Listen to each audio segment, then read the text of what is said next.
games live all day pretty much until people get in. Ha! Oh, but yes, we are now live. It feels good to be back. It's been a week. Welcome back, everyone. Welcome. Yes, we're a few people short because if you're watching this in the future on YouTube, Bob just finished up a stream for the first season of season. Well, no, the first one shot for season 2 of the Maelstrom. So we're going live a little bit early, so that way he can jump in. And We are giving our culinary cat some time. yes, and you'll be able to check out that one shot over on his YouTube channel, which is also Shadow Dancer Bob. We shield the friends here. Yes, we do. And for the first time, I will actually remember that your commands are different than mine. Lol. Because I always type out the full word. So I also want to remind everyone, as we have still one more month of winter, get your batteries tested and checked. And also, if you don't have your snow tires or all-weather tires, get that shit checked and check your tread. Yeah, I had the great misfortune of my battery completely dying at a gas station. So I had to sit at that gas station for 5 hours in Midwestern cold to make sure my car did not get impounded till my folks could come up and help me figure out what was wrong with it.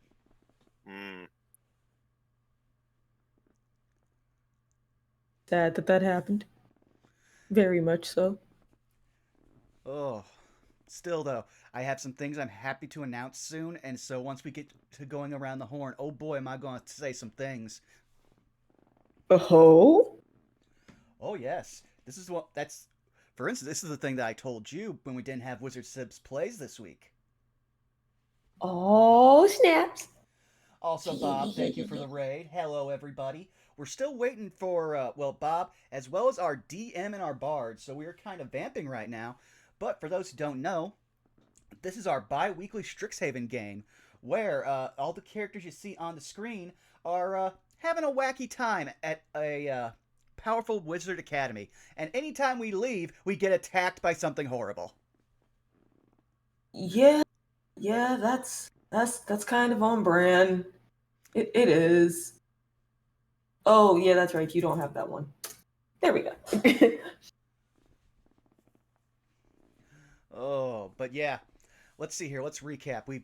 The last time we went off school, one of the times we went off school grounds, we fought what was basically the Green Goblin. Another time we were chased by a mechanical owlbear. Another time we fought a almost adult green dragon. And this time we fought a literal bone naga, as well as a curse. Oh yeah, and don't forget the Doc Ock bat. Oh yeah, true. A lot of stuff happens. That's not counting the evil blood cult. Well, that was on campus, so does that really count? I mean, fair. And we still don't even know like the rest of that. True. No one actually almost died to them. We were only just powerfully maimed. I don't know. I think Indare might argue that one.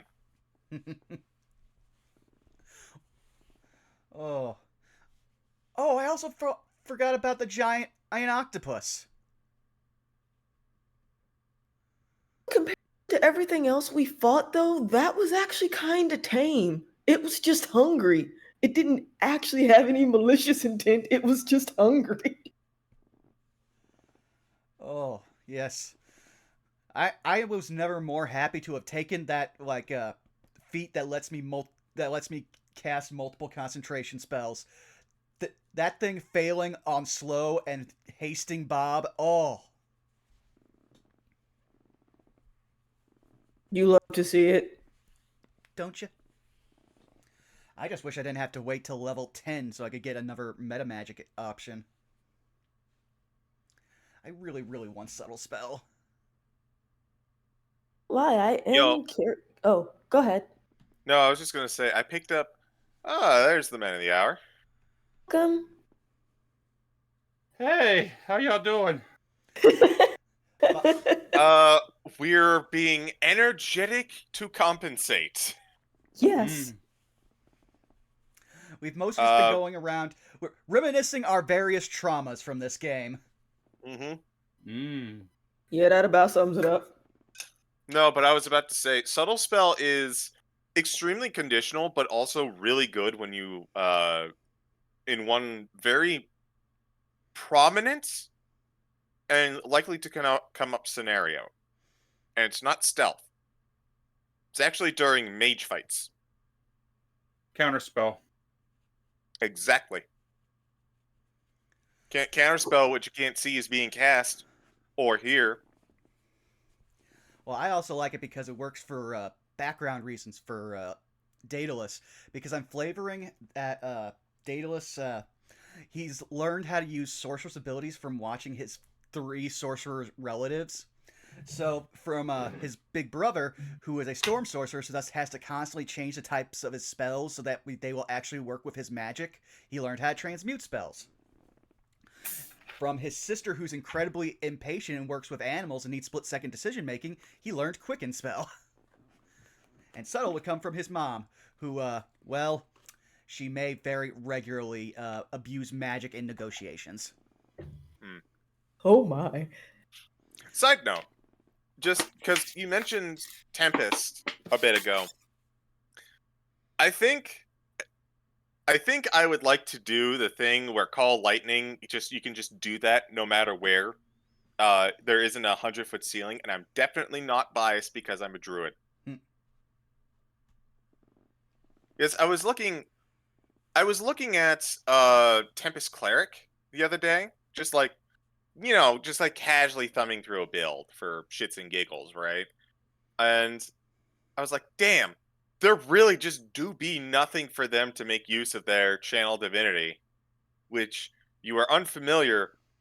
A Tempest Cleric's channel divinity is that if you are using a thunder or lightning spell, you can use a channel divinity to just make it do max damage, which is absolutely bonkers, especially if you're like, oh man, I'm just gonna throw out a lightning bolt, except you can't because they don't get that.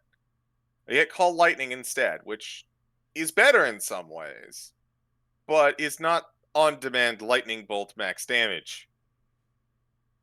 But that's thank you for coming to my TED Talk about why Call Lightning should be the Baldur's Gate 3 version. I'm learning things. Hmm? Oh Cut no, out. I'm learning things. Oh, sorry, I said I'm learning things. I'm listening. I'm also trying to attempt to tweet. Oh yeah, I was gonna say I didn't see the blue sky thing go up. Yeah, I may have taken me a while to get my PC going to the way I wanted to, so I didn't have any time to think about socials. That is a-okay. We will not give you shit for that.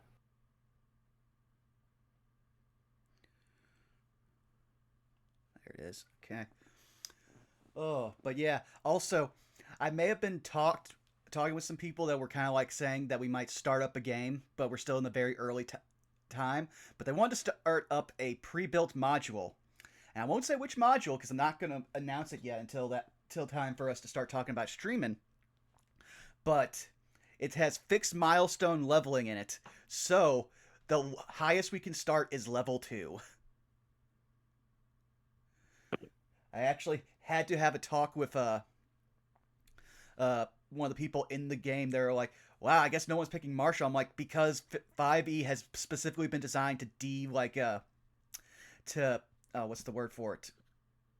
De-incentivize? Yeah, Disincentivize? de-incentivize marshals in low-level campaigns, because if you know what your end goal is and it's not in the double digits, basically every marshal will not get their second feature except for maybe barbarian. That's usually offset by marshals being overall, like, they don't get their startup or anything, but they do get, like, they are more likely to survive and not be useless in a fight. Yeah. But still, though. So I was just like, well, I wanted to do something besides be a warlock for once. But then, if we're starting at first level, I want to have a character who is actually fleshed out and has a reason for how they are built. So it has to be a first level, whole like subclass. So I'm just like, okay, I'll test out another build. You remember that nature-based warlock that I showed you a while back, CG? Mm-hmm. I'm going with that, and I'm also going with Pact of the Pipe. So yes, I'm basically making an angry hippie.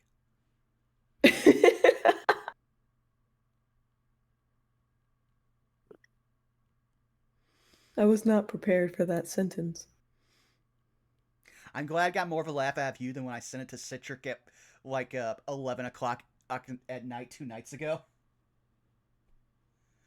I mean, to be fair, it probably also got more of a laugh out of me because even with context, since I'm still learning about D&D stuff, it's more so just the sentence of an angry hippie that is hilarious to me.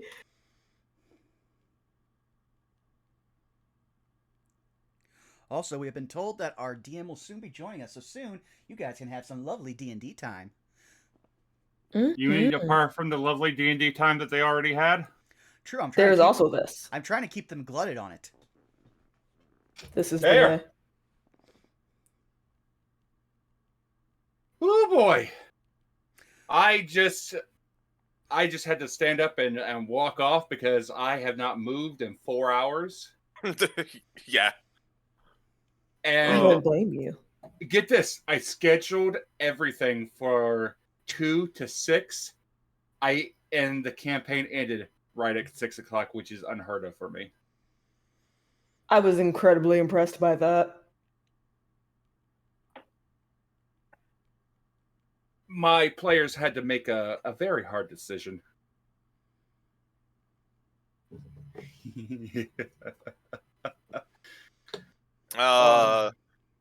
The the DM's laugh of schemery, music to my ears. Mm-hmm. You can tell fuckery is afoot. Hello. Welcome. Thank God the technology finally works. Glad just to have you, man. Yee. Apologies, everybody. Technology has been a pain in the dick today. Meaning, Krista should be on in just a sec. No worries. Technology is great when it works. Correct. Yes, that's right. I need to log out of Roll20, then log into Roll20. The irony is not lost. Well, I made sure to have Roll20 on a different browser than I normally access because I didn't want anybody to see anything that might be on my browser. Valid. Also, I love them, Zai. And soon you'll know exactly what I'm talking about, chat, because Zai was just making thumbnails for the next thing that we're going to be doing here. But we'll get to that in a moment once we have everybody here and they can start doing the shills. You're welcome. The first 3 have the numbers, the last one doesn't. Okay, thanks for letting me know that. But I probably You're won't notice welcome. when I finally have to, like, open them in browser just so I can save them. And no worries, I also put it in their file name too, so that way if you're not sure, it should say it.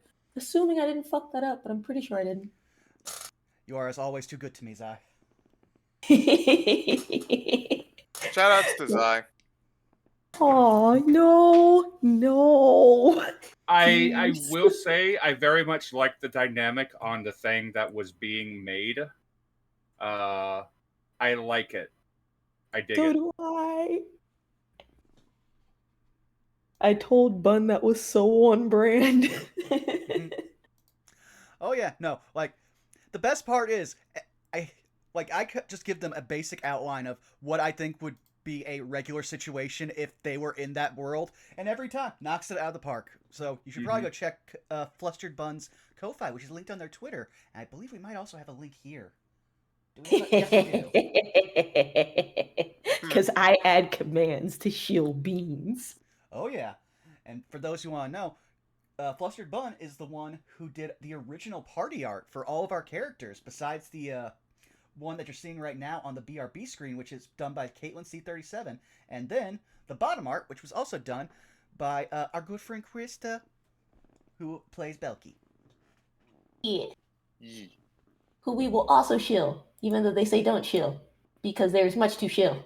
Yes.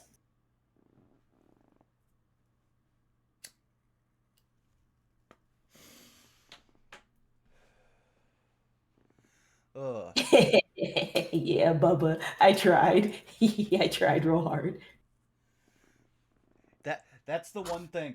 Like, Bubba, also, fantastic mod, but they will always be hampered by one thing. Us being 10 to 15 seconds ahead of them, because that's how streaming works. I mean, yeah, but like, that's just how things work, you know. Mm-hmm. Well, it's also so that way if I see something happening in the chat or one of them before the mods, then I can just snipe it, hopefully. Because back in the day, people were very fond of harassing streamers. Yeah, that has not changed.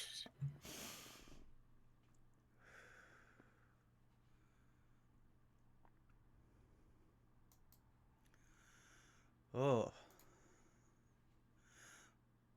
Meanwhile, me thinking about game and also passively thinking about attempted lily strings that I will fail. So is the way of Tekken 8. Oh, yeah. So you've started playing that too? You know what? I should have expected that you'd be playing it. Yeah. So we went online, like some buds and I went online for some matches launch day. Ooh, buddy, was that a tie. The servers were not prepared.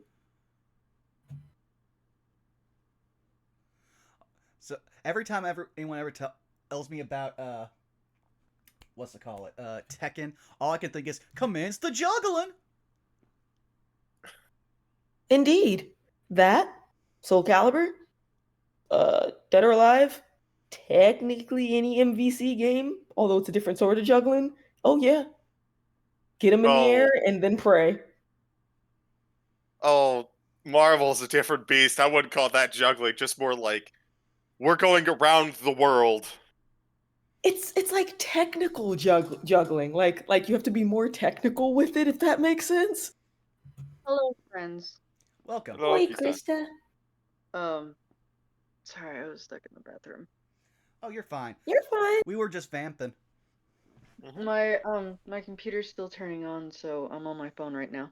All right. Well, Just to let you know. that's fine. I think we can start going around the horn now, which should give you plenty of time for it to boot up. It'll take a while, but yeah, go ahead. All right. CG, where can people not find you? They can find me eating this meal. Would you pass it to me the moment I put something in my mouth? Ayo. Yes, lots of meat and potatoes in there. So you can find me nowhere because I don't much care for social media. You can find me on Good Beans D&D channels such as twitch.tv/fartingtart, wherein I am there for 2 different games. Tomorrow, every Sunday, is War of the Shattered Sun, our long form game. We are on episode 155. We are dealing with a traitor. This traitor is definitely 100% a demon. Shit's about to go down. You can also find me on that channel every other Tuesday for Rascals and Ravnica, our Ravnica game. What are we doing? We're dealing with some intrigue, trying to save our good buddy and bring them back from the brink. They may have died, but we're doing our best at that point. That's it for me. Speaking of buddy who died, Wiley. Oh, you can find me at XWileyWilly on Twitch and Twitter. I play randomizers and roguelites. And yes, my character died. But it's fine, we'll get him back, alright? Shifty eyes. Maybe. On Thursdays, every other Thursday, I play Zelda Multi-World with Helixux on his channel. On Saturdays, you can find me here. And I have a Ko-Fi, YouTube, and Blue Sky at Wily Willy. Where you did also just put out a new song. That's true. Quote unquote new. Listen, Uploading my backlog. yeah. Listen, man, I am always gonna stand your stuff, and soon people are gonna know why. Yes, soon. When that is to be revealed at some point. Yes, that's where you can find me, Zai. Where can we find you? Hoi hoi. You can find me here and on Instagram at Zyme site and pretty much everywhere else at Zyme or Zyminess. Or you could just use card, zyme.card.co. A lot easier that way. Tuesdays, we've been playing Final Fantasy X. We've made it through the Comlands. I have managed to buy the Sellsword Yojimbo at a steep discount. Let go. Fridays, we're doing Fistful of Friday, where I'm either playing beat 'em ups or fighting games, and we were playing Exerd Rev 2, but then Tekken 8 came out yesterday. Well, back to ranked we go, and this time with a stick. And then I'm here every other Saturday with these lovely beans and peoples, being a shifty little elf. And yeah, oh wait. Nope, I'll leave that one for Vaughn, because that way Vaughn can announce that one for Monday. Yeah. So then let's see. Bob, I know you need to rest your voice, so you go, and then afterwards you can keep resting. Hey kids, it's your old buddy Shadow Dancer Bob here. Let me just go ahead and take this chair and turn it around backwards and sit down and we can have a chit chat. You can find me on Twitch, on Twitter, on YouTube, on Blue Sky, on Patreon. If there's a place to find me, you can probably find me at Shadow Dancer Bob. On just a little bit ago, I did a one-shot for the Maelstrom called The Shadows Over Sanctuary. It was a lot of fun. You might want to take a look at the Twitch VOD, or you might want to wait a couple days and check my YouTube, since there's going to be a cut version of the VOD there. You can also find me on Sundays on my channel, where I am playing the Maelstrom Wrestling Show, which is a WWE 2K19 meets D&D show. Don't mind me talking at a slower pace. I'm stalling for time so that somebody's computer can boot up. I have no problem doing this. I'm happy to do it.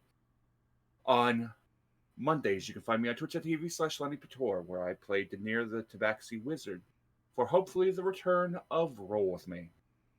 We are in the last act. We have bosses to fight, and we got to deal with them. We have Lone Wolf Lethal Company, where I go in and I do work for the company and try to become a great asset. Great asset. On Wednesdays, you can occasionally find me playing the handsomely devilish Silver Devil, potentially questionably supervillain, or the shopkeep mad scientist Gabby, where I am literally selling the party items to kill me with. Thursdays, we have the Murder Cave, where we are playing all kinds of chaos and shenanigans. There's a lot of fun going to be there. On Fridays, we've got Shark Squad.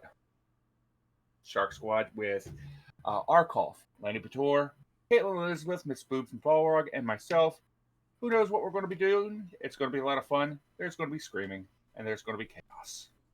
And every other Saturday, you can find me right here on twitch.tv/BurnoutVaughn, where I play Indare, the Tabaxi Artificer, Master Chef, Lover of Love, and Manipulator of Strings, an ultimate wingman to help people ride that dragon. Frost, my friend, my DM extraordinaire, my partner in crime for half of my chaos and my shenanigans. Please, come off of your mute button and tell us where people can find you and what they can do for you. You can find me here over at twitch.tv/JFrostM47 and also on Twitter at JFrostM47. what you can do for me is I see some of y'all. How y'all do me a favor on the YouTube VODs, like the videos. Maybe subscribe. Who knows? Give big hug. Go out and get yourself something nice. Maybe buy yourself that extra little can of soda. Who knows? Maybe even get a nice sandwich.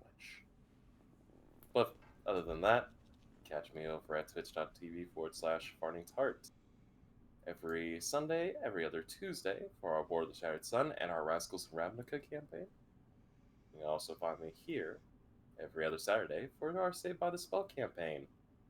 Shit's gonna get fun. All I can say is thanks for sticking around and enjoying everything.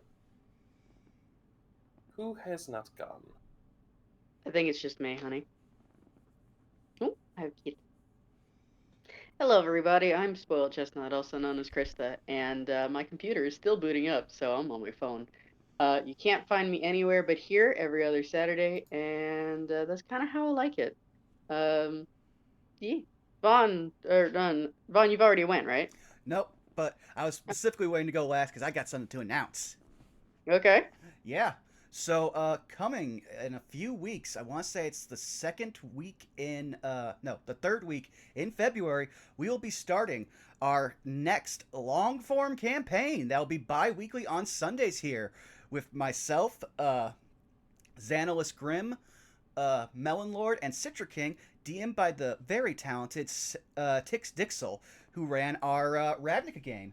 So if you're looking to go on a very spooky trip into one of the domains of dread that doesn't get covered a lot, then boy do we have a game for you with Those Who Wander, which Wiley also just finished the song for.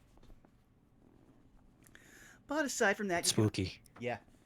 But aside from that, you can find us on... well, you've already found me here on twitch.tv/BurnoutVaughn. You can find me on Twitter, YouTube, Blue Sky, and over on Patreon at Burnout's Bar, where, oh boy, I need to start making some more rewards for people. I've been so caught up with work. That being said, Monday, we will also be kicking off our playthrough for Wizard Sibs Plays of Resident Evil 4, the remake. And for those who don't know, that is where, if you like the characters you see here, two of us play in character as our sibling characters. So we're going to be running around, being terrified by Las Plagas. It's going to be a good time.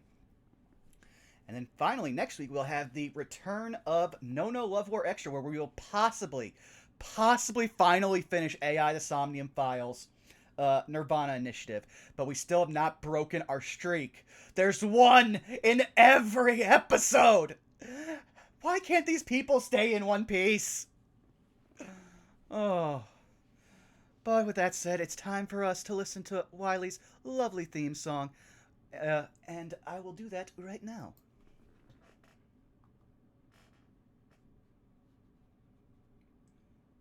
Oop. Wrong button.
Headset as soon as you said I'm filthy. And you just did as I said that. Fuck! I mean, there's still always a chance of him coming in on you or I being filthy. Oh, he's degenerate. No, he's already back, and everybody knows that I am a complete and total degenerate. I do not attempt to hide that in any way, shape, or form. At least you're not trying to spread crabs. Right. I don't think anyone has a follow-up to that one. I was gonna say Listen, the old Viking day. Protestants came in, and I had to flush them out with crabs. All right. I was also listening to a Let's Play earlier this week where their subtle thing for in-universe swearing is using the word crab. So you really took me off guard there, Wiley. But with that We said, spread the J-Fro- seafood buffet. Yeah. That being said, though, J-Frost, why don't you take us away? Whew. Alrighty. Let's see. Let me play some music. We can't get into the back of the white van. I unleashed a horde of crabs in there earlier today. Look, as far as my opinions on crabs, had them, ate them, didn't care for either of them.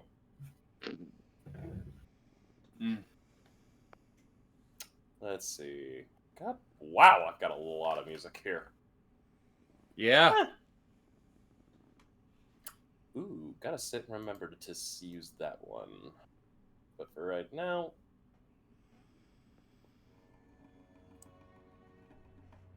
Alrighty, for inspiration. And this will go to anyone who doesn't have inspiration. Who can recall the events of last episode? I'll take a shot at it. Seems Uh-huh. appropriate. Take a shot. So, not long after we escaped from all of the curse and carnage, the Sultan was gracious enough to cure Belki of their affliction of the curse, as it were. And, well, that was all right and good, and we greatly appreciated everything that they did for us. They pulled us aside and asked us about, what had happened down there. And, well, Salus, as the Sultan had done a great many things for us, decided to share that he had found a golden egg. Well, Sultan didn't really... He kind of freaked out. Apparently there is a living dragon in there. Which, suspected, but, it didn't know for a fact. The Sultan then made it very clear that he would like to acquire that egg mostly through offers of money, but he wasn't above threats. Which was tough for everyone involved, as they were in his country. Problem is that everyone was kind of wondering where Salus was during this juncture, and through some use of messaging, a little game of Telestone got passed around, and everyone kind of got geared up in arms that something terrible, something bad might happen if the negotiations broke down and the Sultan tried to acquire things by force. However, two were able to come to an agreement that Salus would raise the child for 2 years before taking it back to Calimport, and I believe, according to what I remember, he would say something to the little dragon whelp, and then return him. And as the terms had been set, we parted, and Professor Morg decided to jump in at the last second to make sure that everything happened nice and swift, almost reigniting the situation, but thankfully everything was diffused, and I believe after that, we're good to go. Alrighty, CG, please mark down inspiration.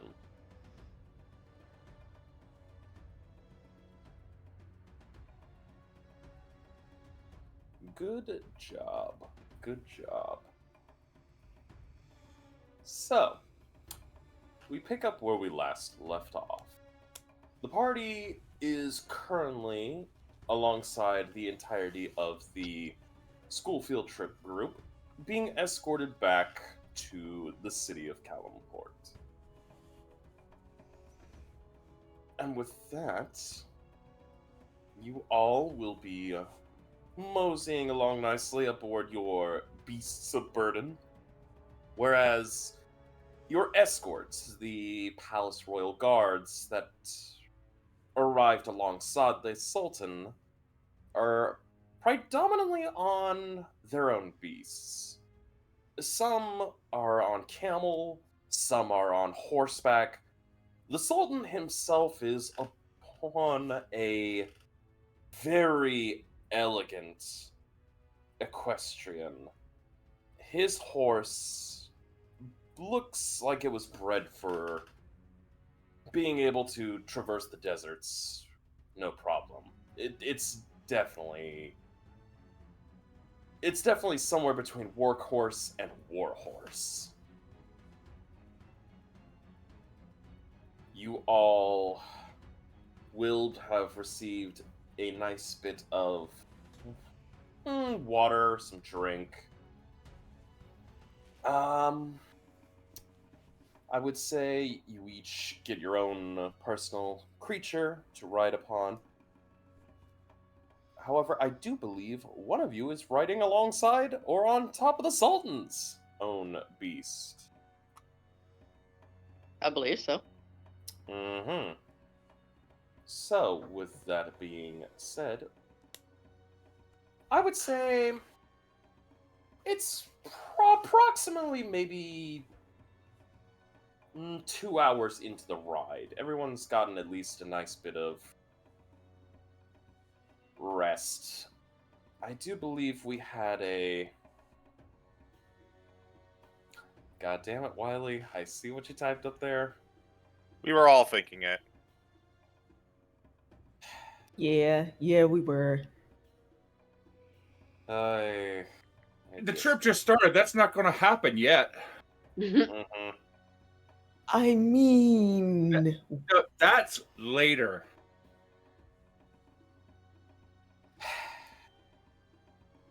I love you all.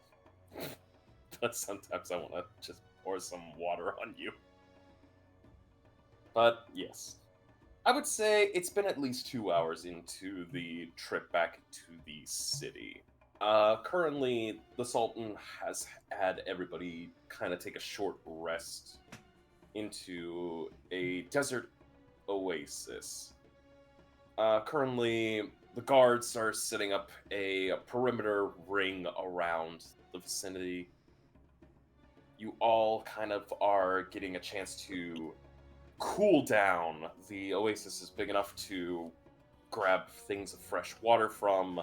There is, if need be, you can basically even dunk your head, take a bit of a dip into the water. What is everyone currently doing while they're getting a rest? If you do not mind me.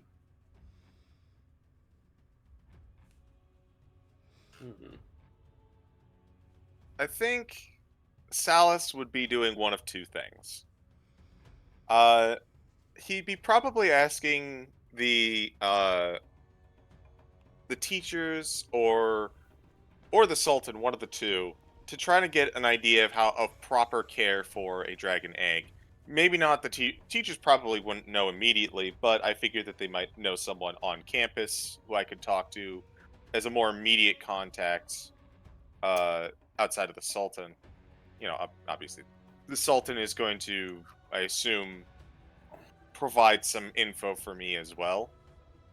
Yes, I would say, as far as your teachers would be concerned, the twins kind of look to you, and the information you'll get from your teachers is this: the twins themselves do not know anything about proper draconic, like, young care, or even egg care at that.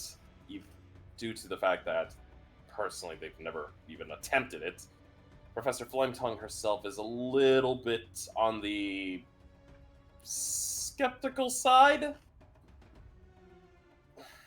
Understandable. So she's kind of like really trying to think hard. Let me roll for her, actually. No, I've got that d20 here.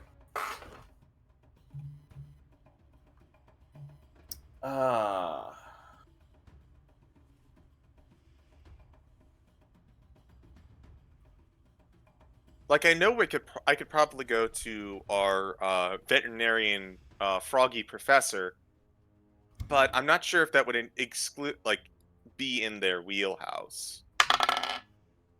Ooh, that's not good. She kind of, as far as draconic care, Professor Flametongue would probably say at best, maybe, as you stated, you're one of the animal care professors. But considering how unique a dragon is, it's a little dicey up on that. Mostly because school doesn't raise dragons, at least not, big ones. Right, And most it's been like a pseudo dragon.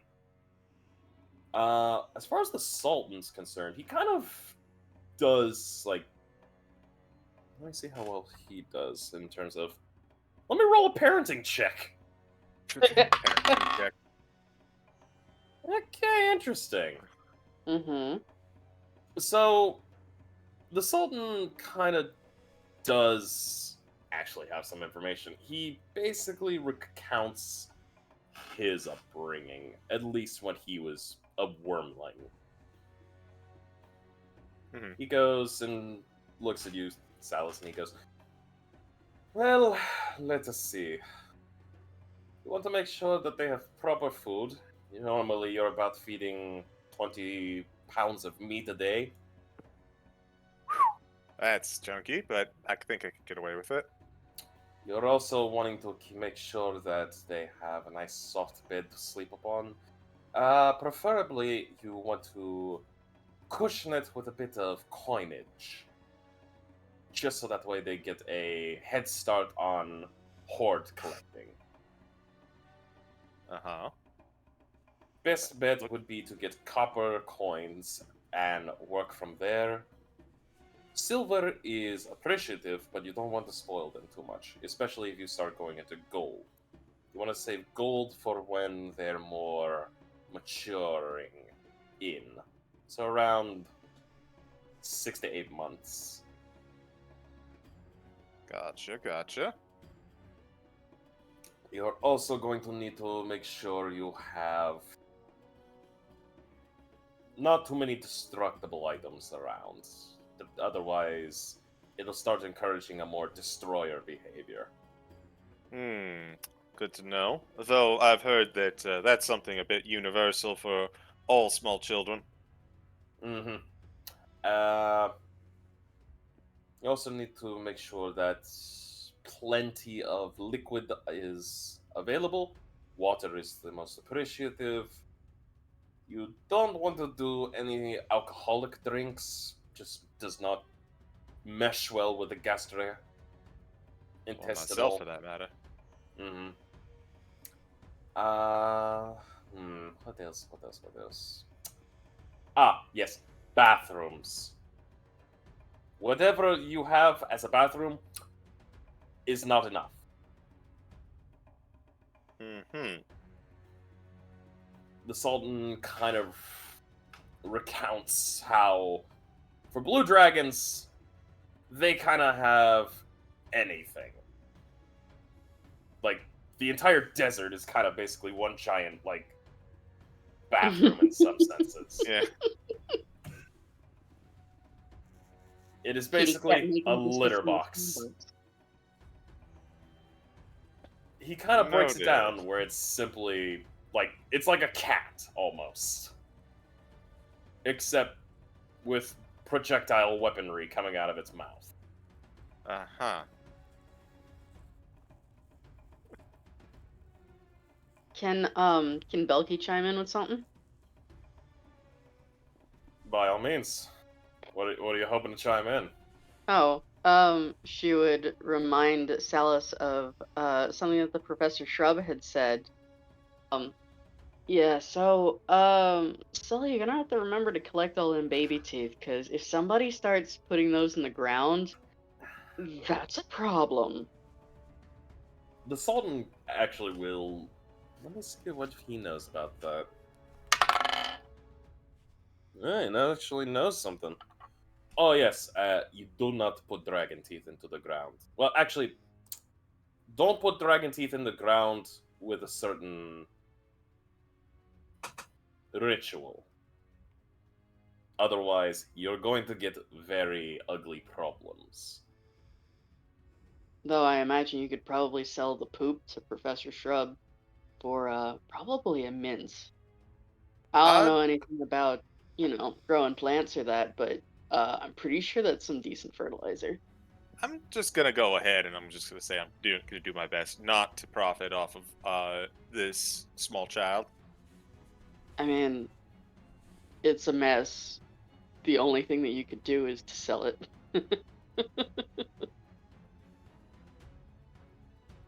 That's hardly taking advantage of the child. That's taking advantage of a mess.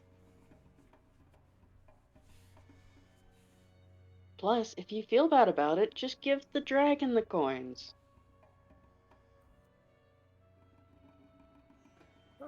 Hmm. He does. The Sultan will chime in just one more time, and he goes, "Just don't spoil it with too much coins."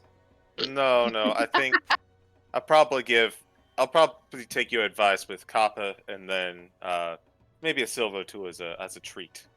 Mm-hmm. Do not spoil it with the gold, and especially do not spoil it with platinum. It'll get a very big ego about itself, and then you'll have to punish it. Yeah, good to know. Good to know. How on earth do you punish a dragon? Oh, you'll likely thrash it. What? Yes. You don't steal from the adult pile. Or the purse, I guess. True. But Salus is taking notes on all of this, how to be a good dragon daddy.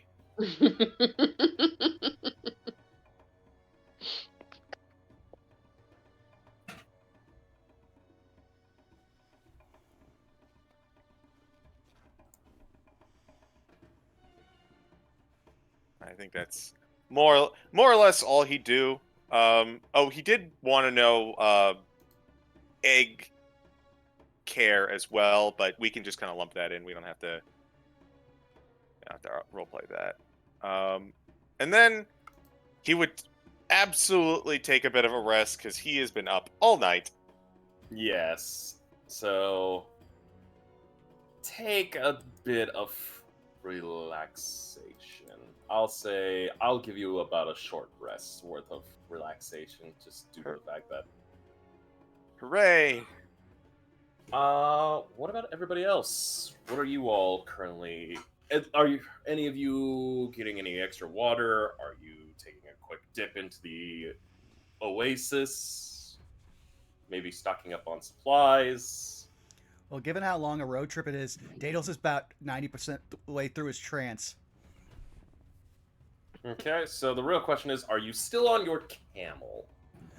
Yes, he probably would have just gotten on the same one, like the exact same way we did it last time, which was he climbed onto Goldblum's back, and then he climbed onto the camel. All right. It ain't broke. Just Goldblum, you've got your buddy just straddling you. Oh my. Listen, it's not an episode of Saved by a Spell until we reenact the Empire Strikes Back dynamic. The fuck? Yoda, honey, Yoda. No, it started raining like super hard Oh. for like 20 seconds, and then all of a sudden it stopped out of nowhere. Like so Made your sky sudden wet. stop. The Sultan heard that fucking comment. What? In call text.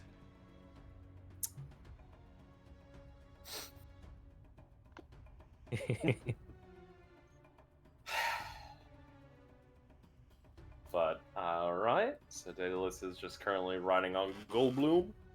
Goldblum, what about you? What are you doing, buddy? You just staying on your camel, or are you currently just like doing something while your buddy's taking a cat nap? I am on a camel. Alright, just relaxing on the camel. Oh Yep. yeah. Alright. How about Enter and Iapetus? What about the two of you? How you spending your short rest time? Perimeter sweep.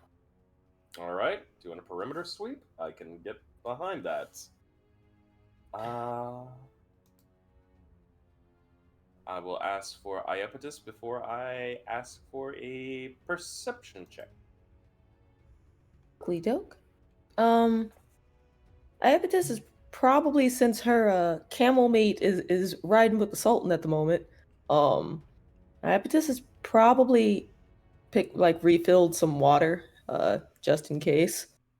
When you said refill on supplies, what options for supplies did we have where we are?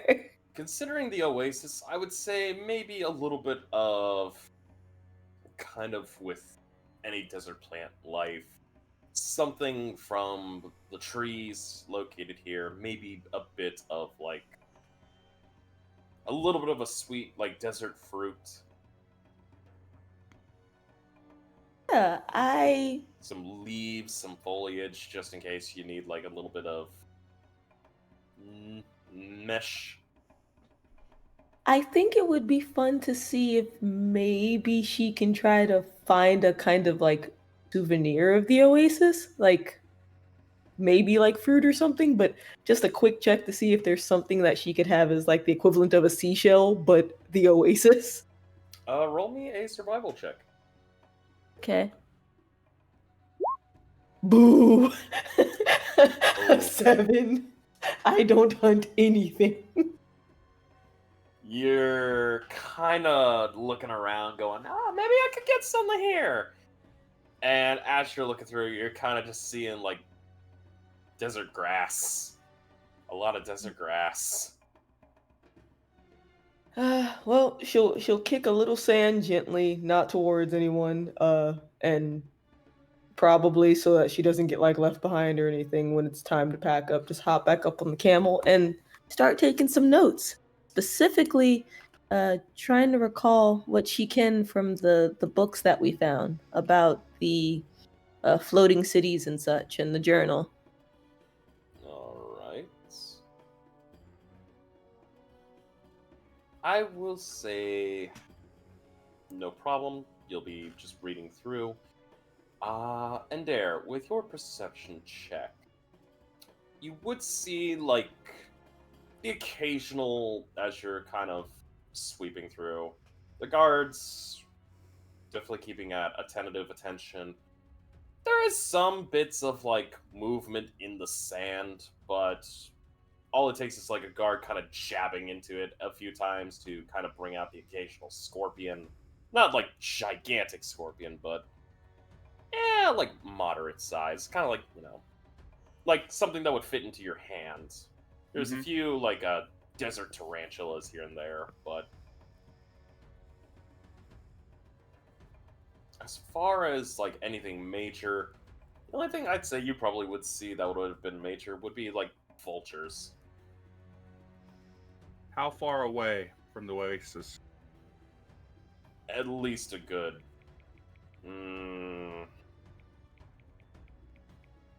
maybe out like a mile.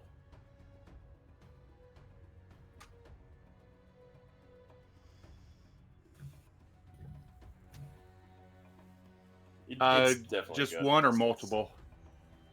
Probably around like 3, kind of doing a quick encirclement.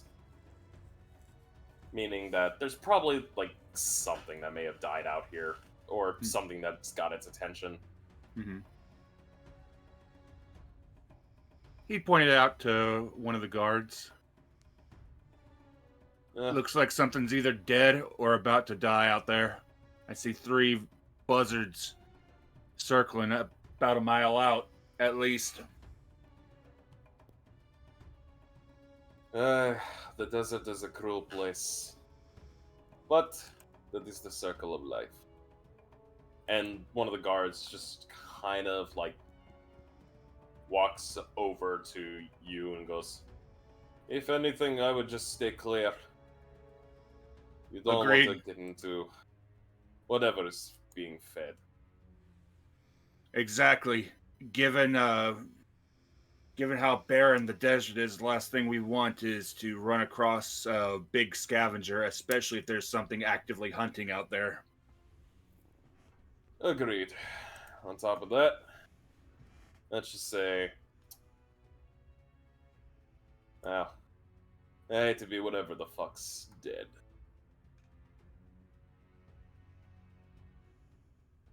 Agreed. With that, the journey would continue once more. It will take a few more hours until finally you all do technically arrive back within the city. And the city's kind of a little bit more on the calm down side. There's not too much activity currently occurring at this point in time. The ship's still anchored within the docks. I would say one of the few things that does catches everybody's eyes is during the entryway, the guard presence seemingly is less than what it once was. And as the Sultan kind of comes back in, the guards begin to disperse. Some look to be heading back to the walls of the city. Some appear to be heading back to the palace. In fact, the retinue that currently is surrounding him, as well as your school's field trip, it's seemingly about a fourth of what once was there. And the Sultan just goes, "Oh, home sweet home. My friends, I am terribly sorry about what has occurred in the desert. Know that you have mine as well as my entire city's apologies. Feel free to take and stay within the hotel. Compliments of myself." In fact, and he kind of looks to one of the guards, "I'll let the castle and tell them that I will be taking some time away from the palace." "Is that wise, my lord?" "Yes, and the Sultan, who is to command me." "Yeah, once, my lord." And you all are escorted to your original kind of hotel stay. The check-in is nice and easy. Your bags are taken. Any items that you took out with you to the desert are kind of put into these little mobile storage containers that are quickly hurried to everyone's rooms. Is there anything that you guys do not want to have taken via the bellhop service? Basically anything on my person. Okay. Just wanted to make sure. Well, I mean, that's up for everybody else, but a lot of Daedalus' stuff is very important to always have on him, and the other stuff he just like it's either too inconsequential to put in there, or it's basically just already in his pack? Mm-hmm. And Dare only brought one bag, and he's keeping the bag with him. Okay. Also, you said we get our original rooms back. Original rooms? No. You will all be getting new rooms. Okay, I was just wondering because two of our people stole everything out of me and Goldblum's room. Mm-hmm. I still had my stuff back at the hotel, so I'm hoping. Excuse me, I've got the hiccups tonight. I'm hoping that's still there. The only thing I had on me was the battle axe. Let me roll for something. I'm going to roll the chaos dice. No. Oh dear. Okay. They Oh. knew we were coming back to the hotel.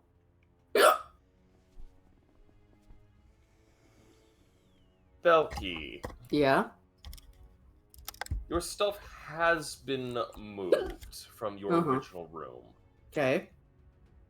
They kind of had it neatly set aside just due to the fact that, like, there were some items that they didn't want, like, to be lost. Mm-hmm. But there is kind of a mix-up in the baggage. Okay. As you kind of go to grab one of the bags, you open up and you kind of see that you've got a bag of socks. A lot of socks. Socks that technically are way too big for you. Yeah. Hey, excuse me. This isn't my stuff. Oh, my apologies, madam.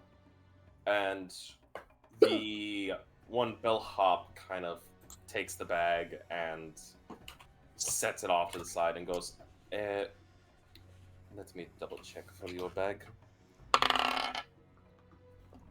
Ah, is this your bag? And he kind of hands over a bag that does contain some articles of your own clothing. Not all of it. It's... Allow me to rephrase that. It is your bag of clothing. Oh, okay. Yeah, this is it. We're good. Oh, excellent. Thank you. This one belongs to one of our other guests, and he kind of just pats the bag and goes, "Sincerest condolences." Condolences? For the mix-up. Ah, okay. And it's loaded in. Loaded in? Yeah, it's loaded into the bellhop's carry, so they're Oh, going to be okay. taking Alright. it up to your room. Yeah. With that being said, the teachers will tell everybody to kind of enjoy some time to relax. They're not going to have a curfew yet, just due to the fact that you guys did just get in and there is still quite a bit of daylight. I'd say approximately about 3 hours of daylight left in the entirety of the day. So they kind of round you all up, and it's Professor Flametongue that talks to all of you and says, "All right, children, students, we are going to give you all a small opportunity within at least a 3-block radius. You may explore. There are some shops if you want to purchase anything. There is some cafes if you wish to enjoy. But we ask that you stay close to the hotel. We don't want any incidents to occur. And we ask that if you do go, please partner up at least with a bare minimum of 2 other people." And the students are kind of like, you can definitely see like a few of the students are kind of quietly cheering, especially with the fact that like, hey, we've got permission to get out of the hotel for at least 3 hours before we have to come back. So, I offer you all something that is quite well looked upon. You all have a 3-hour window for a shopping spree. Well, now. Yep, Data's just gonna look to Iapsis and go, I think we should probably take this time to go try to find some more spells for our spell books. Oh, yeah, I agree, but and she's gonna like pull slightly at like the front of her like kind of like sleeveless like shirt that she was wearing, like a long sleeve shawl of shorts or a short sleeve shawl of sorts. But I think I'm gonna clean myself up first. So she's actually going to like go up to whichever room that they gave us to like quickly clean herself up and then come back down to meet up with everyone. All right. Of course. Well, we know I have sand in places where I don't want sand. I have just accepted the sand tax. The sand tax. But then Dale should just look to the rest. Who wants to come with us to look at magic spells? And then Belky will look at the Sultan and then back at her friends. I think I'm gonna solo this one, if you know what I mean. You guys have fun. Sure. Trying to start some weird international incident. Yeah, that's what I did. Yeah. It's par for the course here. I mean, no, statistically, whenever one of us goes off alone, something horrible happens. Belky gestures towards the Sultan. I think I'll be fine. Yeah. You know, she's got her own partner. You Sal's hear a just- yell. Oh, sorry, go ahead. No, go ahead. Just gonna say, you hear a yell in the background. She's in good hands.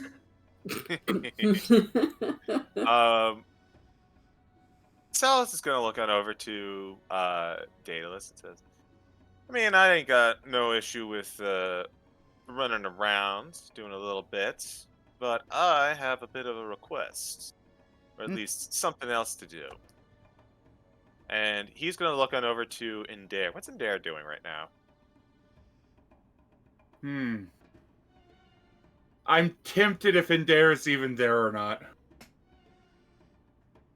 Indare is leaning against the wall, going through his bag, and he is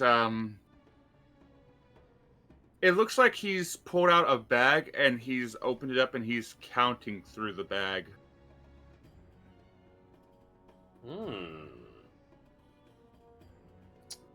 Oh, Alright. taking inventory over there? Yep.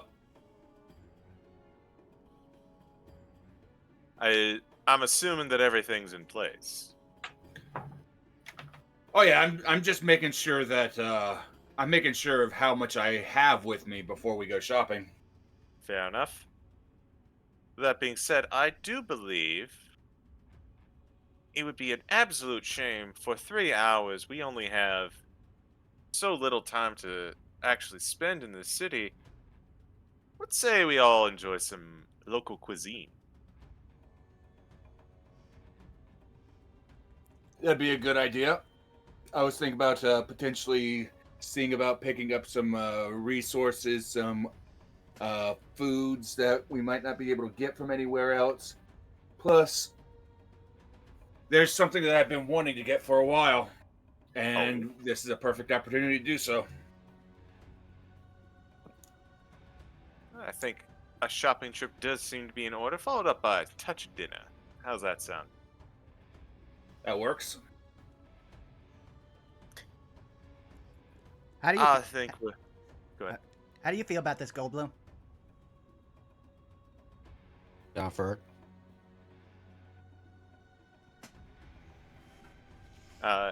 Sal's gonna walk on over to Goldblum. I'm sure we could find you something nice at the magic store. Maybe a little something to really wet your whistle. Gotta be something around here to really grab your interest.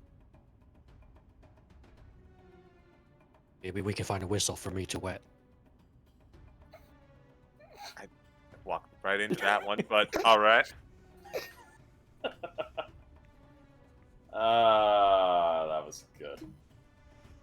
That was a good one. All right. So, I will say we will cover the shopping group first before we go through our favorite firecrackers little scene.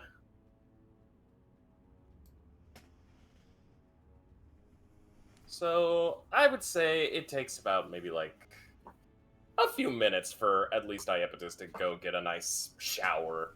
Definitely helps that the water itself is running at a really good temperature.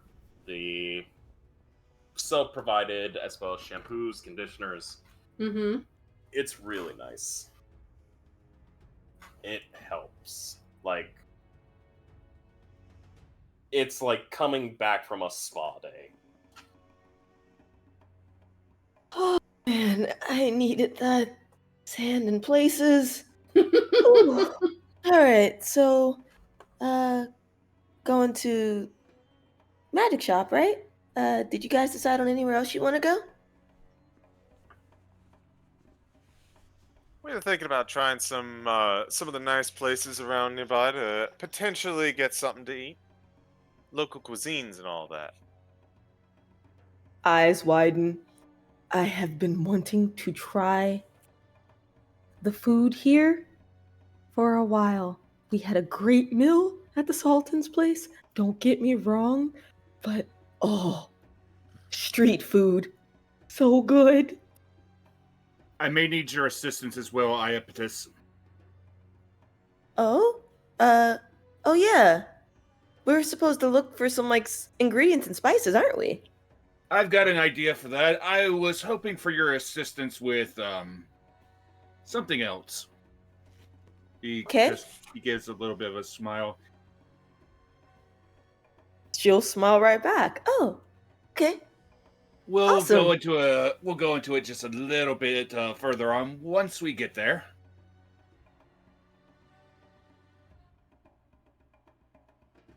Her eyebrow raises slightly. But Sideways glance towards Salus and Daedalus before his attention turns back to Iapetus. Just eyebrow raises slightly, intrigued. It's like, okay, cool. I'm assuming we're in the lobby or something, right? Yes. I will basically say that there are a couple other students who are going to go out. You hear a bunch of them talking about wanting to get some jewelry, some that are wanting to get a nice souvenir for their family. One that's just basically talking about they've got a craving for some food, and one of them talks about there's an open air market at least a block and a half away from the hotel, while you would also happen to see one of your professors, one of the twins actually, kind of looking like they're also going to be heading out. And they've got a nice little basket with them. Noticing that, Iapetus is also going to see if there's a concierge or something nearby that might have maps of the area or give them some good places to start for the shopping based on where they wanted to go. The concierge would, and in fact, the hotel concierge would actually offer you a map of the city, at least reduced to at the 3-block radius for everyone. Oh, sweet. So, congratulations, you will not have to roll a survival check to try to find where certain shops are. There is a magic shop within that is around the 3-block distance. There's the open air market, which does happen to have foods, it has spices and other commodities, and there is a couple different minor shops. So clothing, there's a few that definitely have a nice little bit of some restaurant chains here and there. The concierge even kind of makes a recommendation of stopping by a few of the street vendors that are lined close to the market, and recommends that if you're looking for any particular foods, the kebab, the falafel, and shawarma are the 3 best picks. Yes.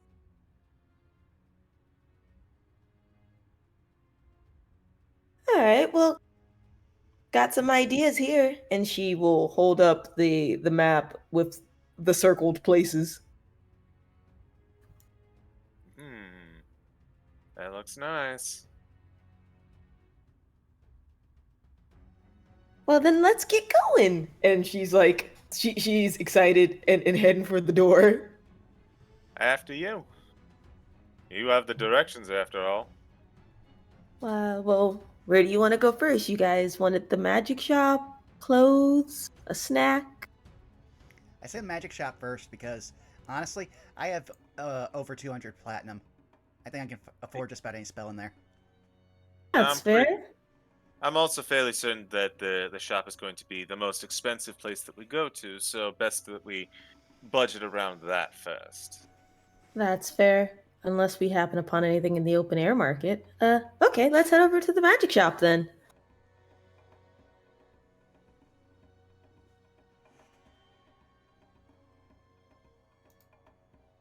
Alright.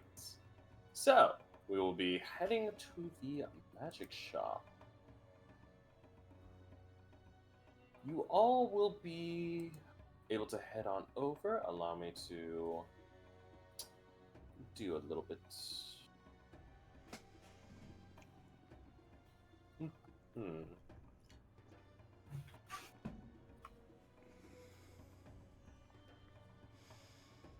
Yes, I've got it just here.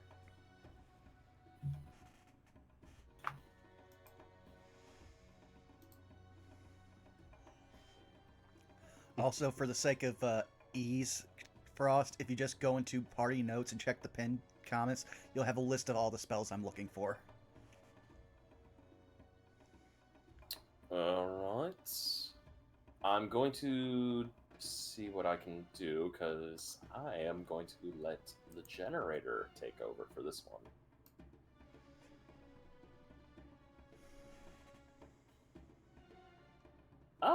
We've got quite a bit, actually. So, you guys will head over to the magic shop first. The shop is approximately the size of... It's a pretty decently sized one. As you open up the door, you hear a little bell ring, and there is this water genasi that is currently working at a counter, and she looks up at you and goes, "Oh, hi! Welcome to the Waterwave shop. We have plenty of magical items. We have some,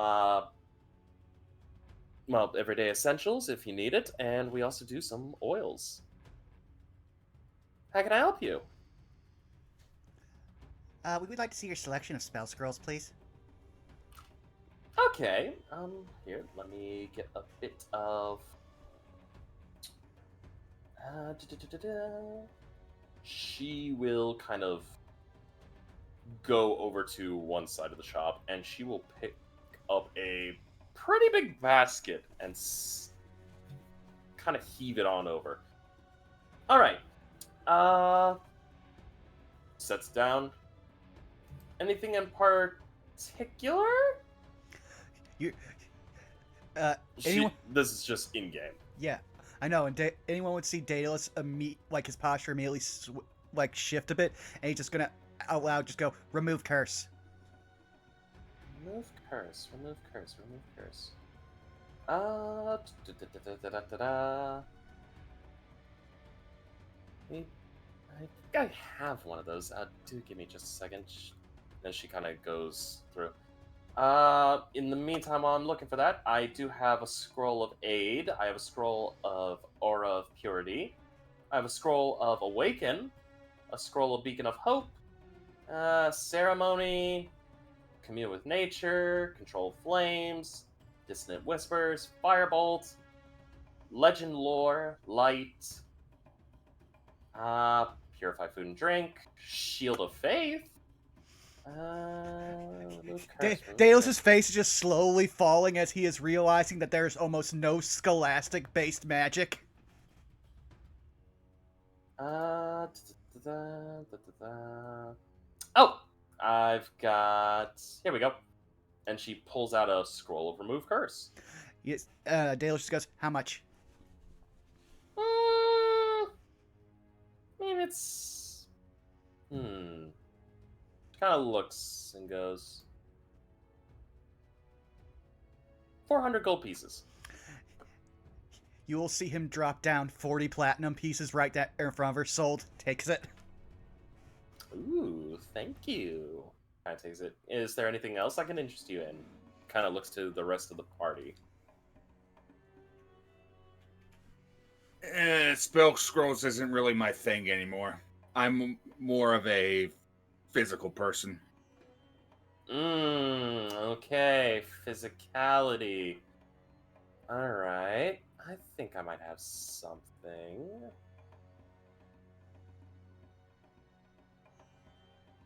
You know, clothing, gear, rings, weapons, you know, that kind of thing. I'm a simple person. Seconded. Okay. Although I do appreciate my fashion. Nothing wrong with that.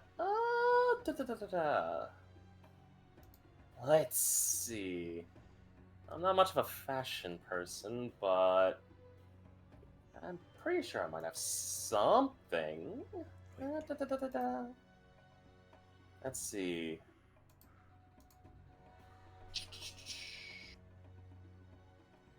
She kind of goes through the entirety.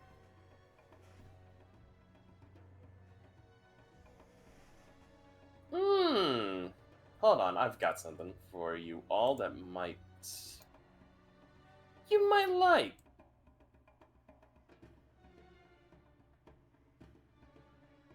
And she will go into the back of the shop.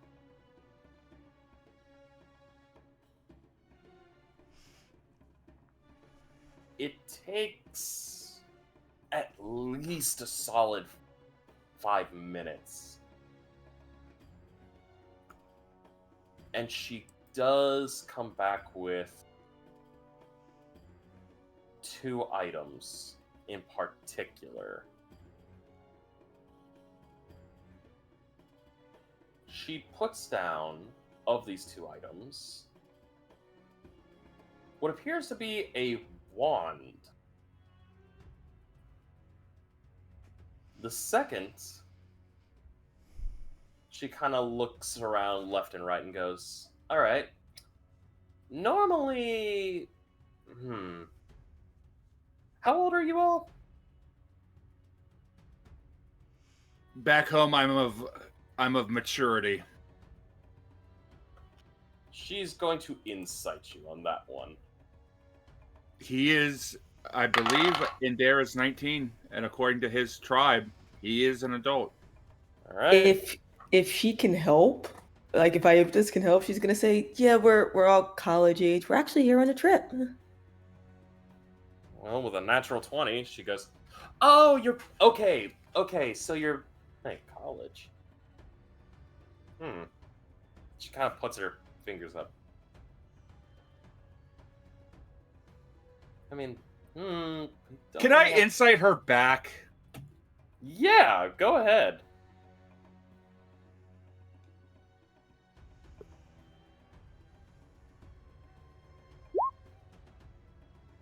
$15. She's kind of just pondering because she's like, college? Which college? And then she goes, "All right. Well, I mean, who am I to?" Yeah, no, okay. Here, I've got something for you. And she is going to pull out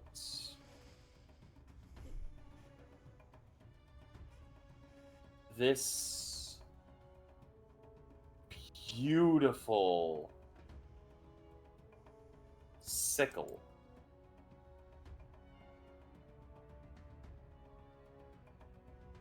I think I know what that is.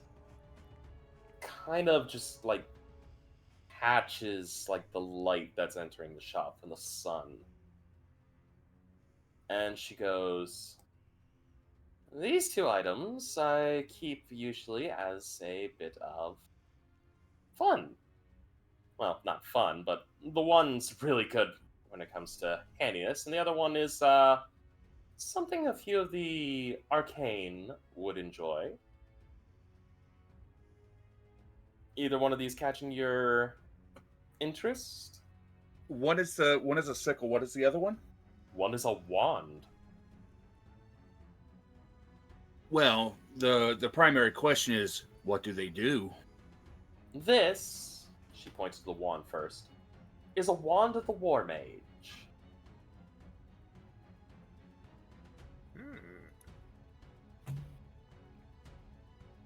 And she kind of lifts it up. For all intents and purposes, the Wand of the War Mage is basically, you will notice that it's of fine craftsmanship. It is a nice kind of wood with some metal inlay into it. Whereas the tip is seemingly capped by a nice little bronze piece. Now, this is arguably a more magic-centric for those who are using it, but it's good. This, however, she kind of taps the sickle.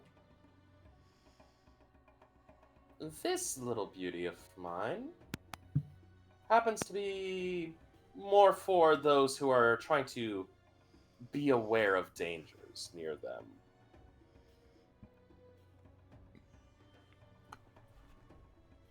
And as she holds it up, she says, "This is a sickle of warning."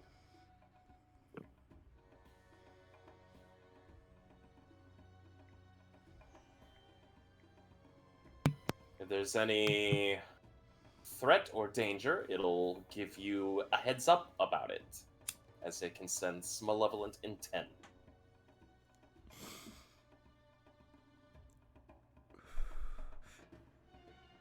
Dale's just Casually. I was gonna say Dale's in his head just thinking, we need a lot of those sickles.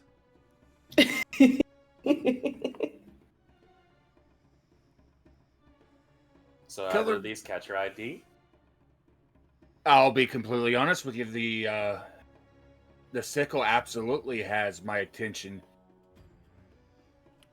I'd be interested in the Alrighty. wand. Well, if you're wanting, she looks to you, Daedalus. The wand I'll part for 1,200 gold pieces. And he's just thinking in his head. Yeah, okay. He'll take it. Alright, that'll be, I believe, 120 plat? Yep. Alright. She takes your plat, slides you the wand. Enjoy! And Dale's will begin attuning to it, because I looked up what it does. It's a nice little tool. Well, considering several of my attacks do require my spell attack, yes. This is a little bit more costly, and you all, I mean, your friend Moneybags there, he's putting down the plat, but I must warn you, this one's gonna cost you bigger.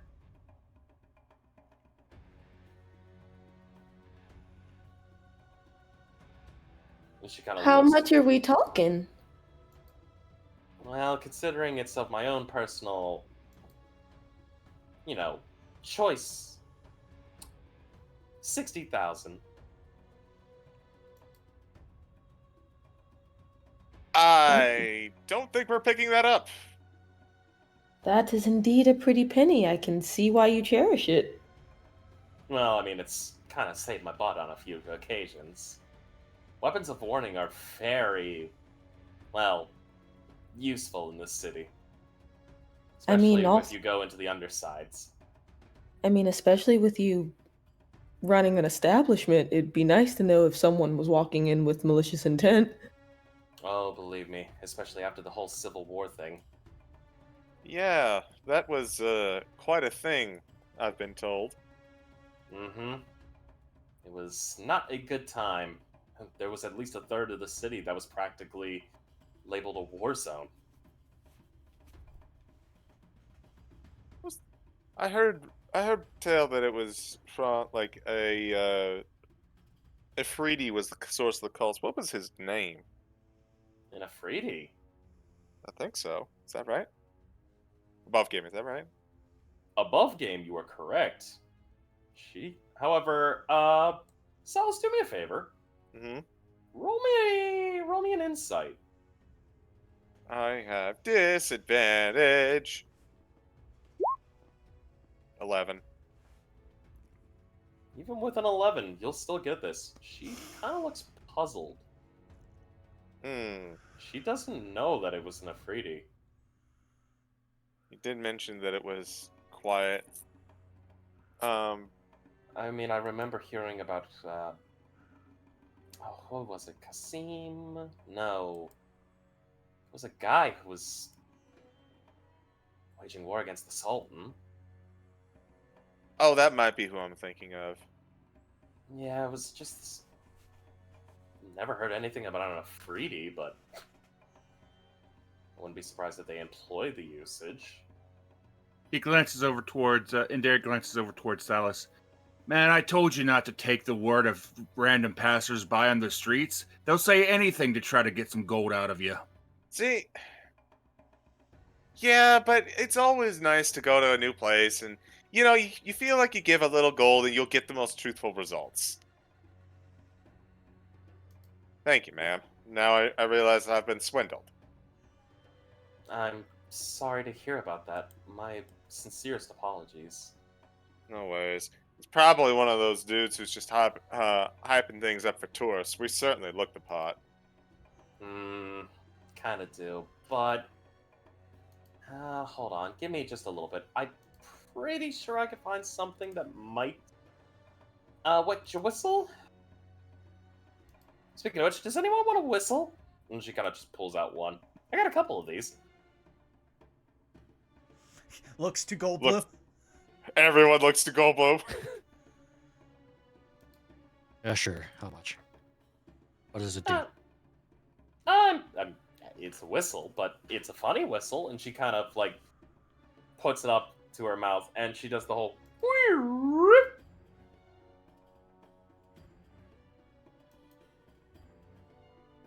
It's one of those whistles that has the little thing that you pull to make a higher pitch sound. And It's a slide whistle. it's a slide whistle. Sure, I'll take it. All right, that'll be about 1 silver.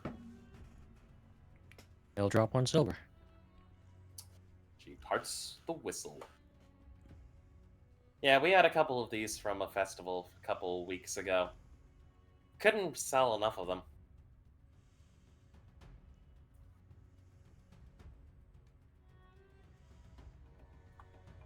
You know, if you put like some kind of a minor enchantment on, or something on them, you could probably sell them for a pretty penny. I mean, I could. The problem is magic's kind of a regulated thing here. Yeah, I get that feeling. It's kind of why half of the spell scrolls that I'm selling, I can't really, upscale. Order. Yeah, I've noticed that like a lot of the scrolls you have is like of the religious sort, like clerics and priests and all that. Mm-hmm. And orders from on high, from the palace. All magic that is to be sold in spell form, whether it be of scroll or item that can cast, must meet these regulations and cannot cause immense destruction and yada yada yada. All because of a stupid war. You have no idea how sad I was to see a whole pile of fucking scrolls of fireball literally set ablaze. The irony. Hopefully you were compensated. Oh, it wasn't for me. I Oh. couldn't get that kind of stuff, but now some of the big shops, there was a few unhappy customers. Some of them tried to, raise a stink, but when you're kind of looking down the blade of halberd, you quickly change your tune.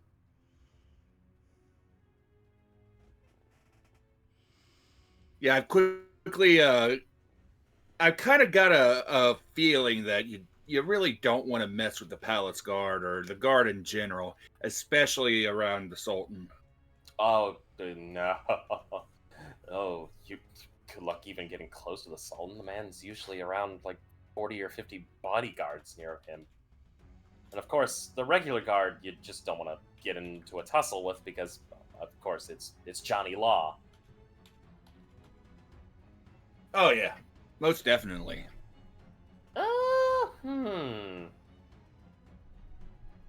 Listen.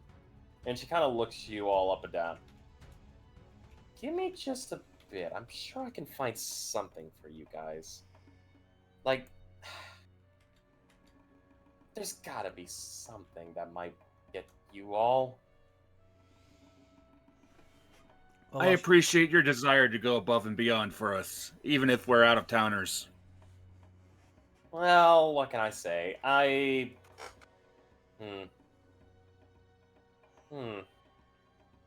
And Dare gives that warm, friendly and Dare smile. Roll me a charisma. Just a charisma check. 11.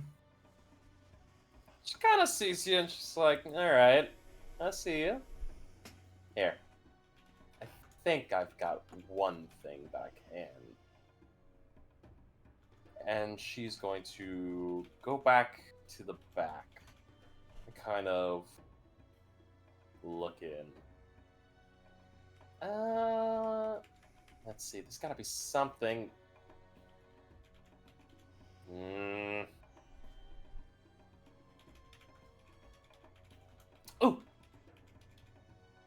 And she kind of comes back out. So, I think I got something you might like. Oh yeah? Yeah.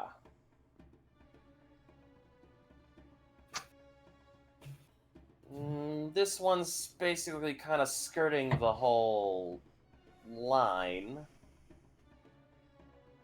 But it's one of the few that technically I can sell, but unfortunately, it is going to be a bit of a buy. Do tell. I mean, with us, wouldn't it be, isn't it better to get this kind of item out of the city? Given that we're going to be taking it and heading out instead of it being here and potentially putting you under the eye of Johnny Law? Well, I mean, technically... Good point. Here. He taps his head a couple times. See? I'm looking out for you.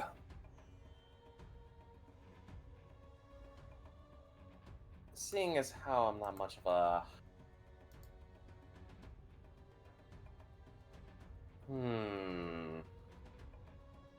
Yeah, I think I can offer it. She pulls out a beautiful quarterstaff. One that seemingly is made of this bone white wood. There is golden inlay on it with silver carvings. And she sets it on the table. technically, it's not. I mean, it's well crafted, but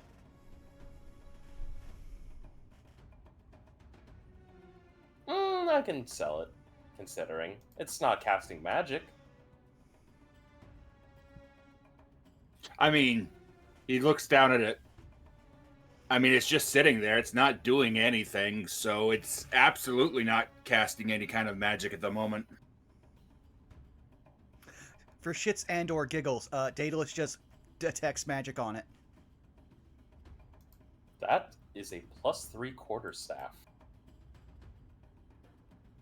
That's chunky. How much would that be? 1,600. Well, yeah, no, 16,000.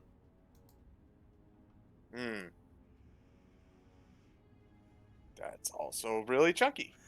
So much for Daedalus buying something nice for his sister, who can now make magic items into their arcane conduits. I mean, to be fair, there's still that mace, because I don't know if we handed that over. So there's still that. She kind of looks to you all and goes, "Oh, wait, is this out of the price range?" Yeah. Just a smidge. We are college students after all. Yeah, sorry, not all of us are Shit. quite. And he motions towards Daedalus a couple times.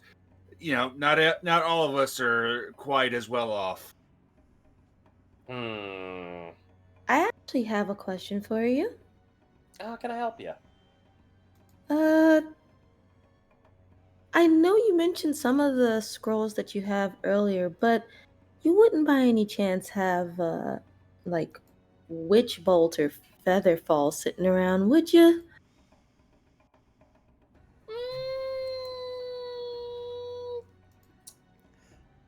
Witch Bolt or Featherfall? I don't think we can actually learn Witch Bolt, Zai.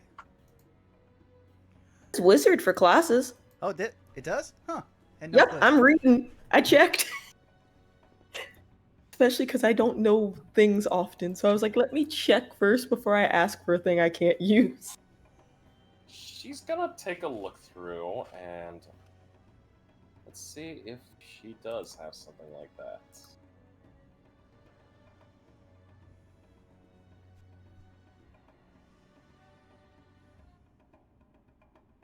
She looks through and goes,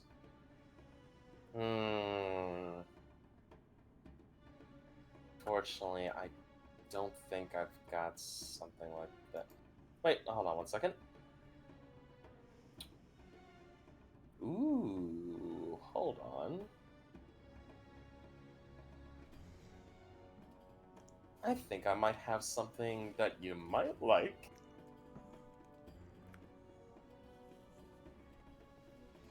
I'm all ears. She digs deep into this one basket. Where is it? Where is it? Where is it? Where is it? Where is it?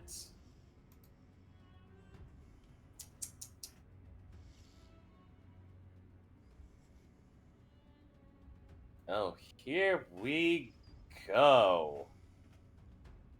I knew I had something like this. This is like intrigued. Allow me to make sure I have this pulled up.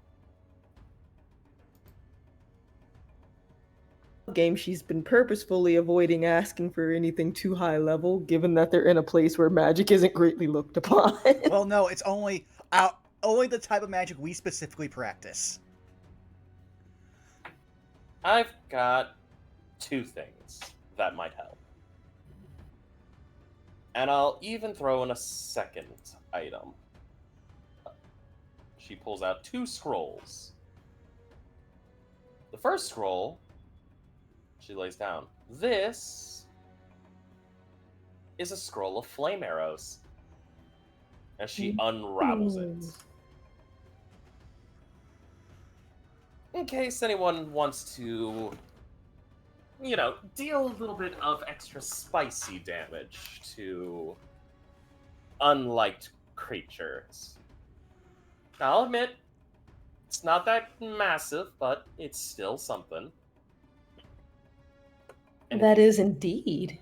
And if you buy it, she pulls out a second scroll. I'll throw in a scroll that I've managed to get from it's this one weird guy that came into the shop a couple days ago. Sold me this scroll. I don't think I can use it, but anybody who's more of the hippy dippy stuff can. And she pulls out a second scroll. This is a scroll of Hunter's Sense. Oh. I think you mean Hunter's Mark. Nope. Hunter's Sense. Doing research. That's a homebrew spell. You're not going to find it. Feck. Yeah. It's an official. Must be new then. From where? Let's just say it's an official content that came from a third party that partnered with Wizards. And they did actual work with it. Above game speaking. Iapetus hearing Hunter in the sentence and it somehow being possibly spell related. Oh? Though, again, this is more for those in commune with nature. Is going to look over at Goldblum and also think of her sister. But, if you wouldn't mind, I can offer it. It basically is, and she kind of clears the throat. From what I can basically tell, this scroll allows an individual to kind of heighten their senses, allowing them to kind of be more aware of their surroundings.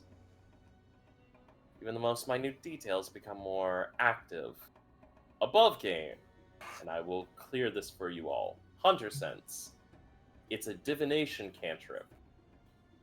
It has a casting time of 1 action. It is a range of touch. Its components are herbal and somatic. It is a concentration up to 1 minute. You touch one willing creature. While this spell is active, the target's senses are heightened. If the target rolls a 9 or below on the die when making a wisdom perception check, they instead act as if they rolled a 10. And it's only available for druids.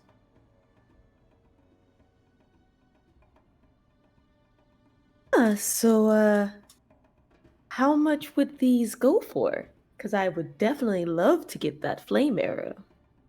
I'm willing to part with the flame arrow for about 400 gold pieces. She will hand over the 400 gold pieces. Slides over, and she even slides over the scroll of Hunter's Sense. And she will take the Hunter Sense scroll and, tap over towards Goldblum. You can use this, right? I guess. Here you go. And she, hands him the scroll. Oh. Wiley, I will send Thanks. you the information. Big smile on her face. You're welcome, Goldblum.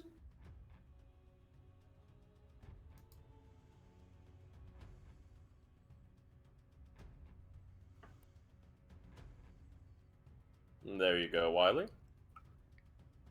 Anything else I can get you guys? You have any shields? Do I have any shields? Let me double check, actually. I mean, I'm not much of a weapon salesman. That's usually...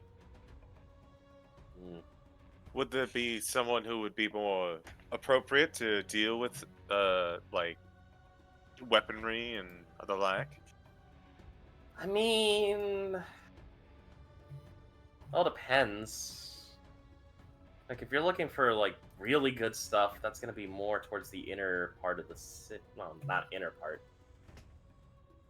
It's gonna be about 20 blocks down that way.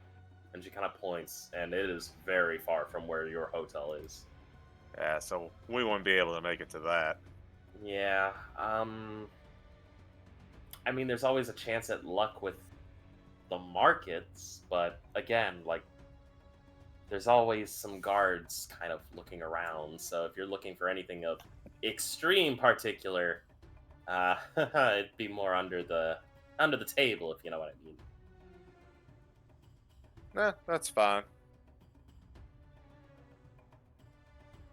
Although you've definitely given us a great idea of where to start. We were actually going to head over to the open air market. Mm-hmm.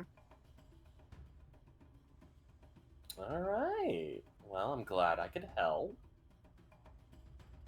Uh,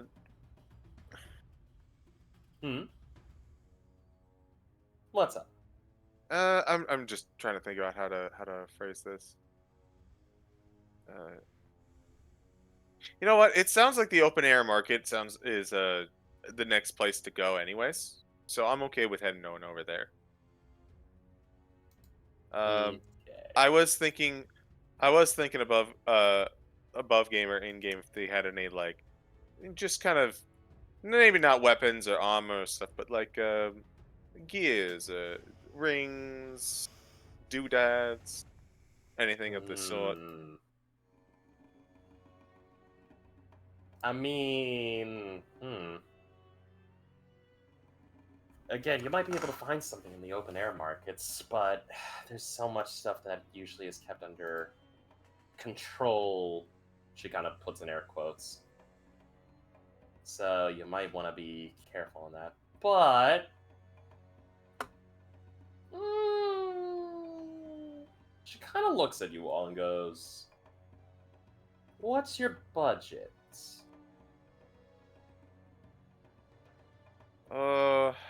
Let's say Oh. let's ballpark and say 1,000 or maybe a little bit more.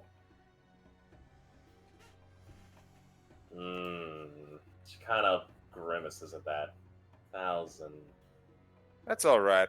It was more of a you don't have I don't you don't need to bend over backwards for me. It was more kind of a curiosity at the moment. So if you've Mm, got if you're out of my price range, then you're out of my price range. And I'm not yeah. looking for anything specific, so that's There's. I mean,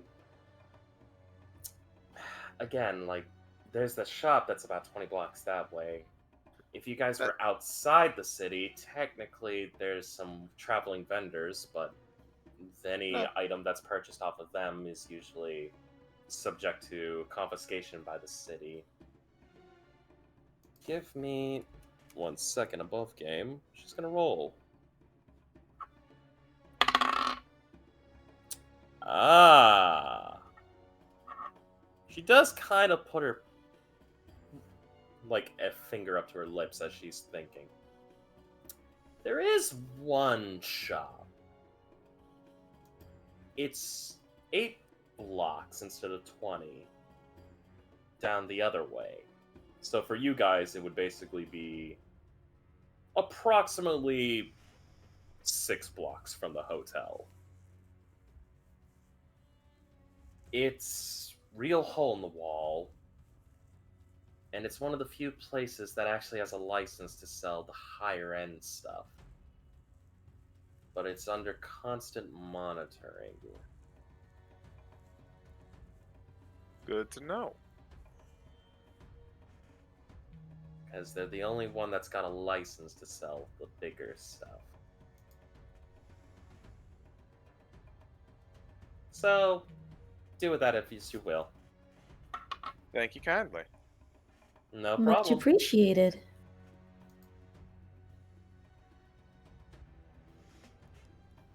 She gives you all a happy nod and goes, "Take care and safe travels, and thank you for coming to the what work." Thank you kindly.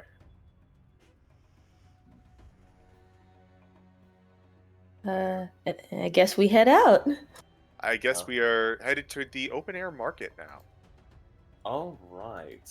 I would say if any of you would like to stop by some of the food vendors, just to grab a quick snack, feel free to. I will say you don't really have to worry about subtracting any money from your coin purse because it's rather cheap here.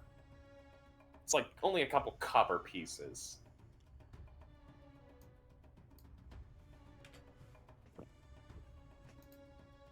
I think Sal's would probably grab a nibble. Okay. I'm going to put ketchup on the shawarma. Oh no. If there is Let a me- food truck, Iapetus is like grabbing things, and at one point you will see her with like I one wasn't hand filled with serious. multiple things. I said it in my normal voice, not in Dare's voice. You are lucky because that was a natural 20 on the chaos dice. Meanwhile, Daedalus has just bought a kebab, and he's using Mage Hand to hold it while he is scribbling something on a piece of paper. I would say you guys. All right. So with that, I'd say you probably would grab a couple nice bits of food. The open air market you guys arrive to is where things are much more bustling. Granted, it is getting close to the end of the day, but there's definitely a bit of populace still here. So, with that, is there anything in particular you guys are looking for?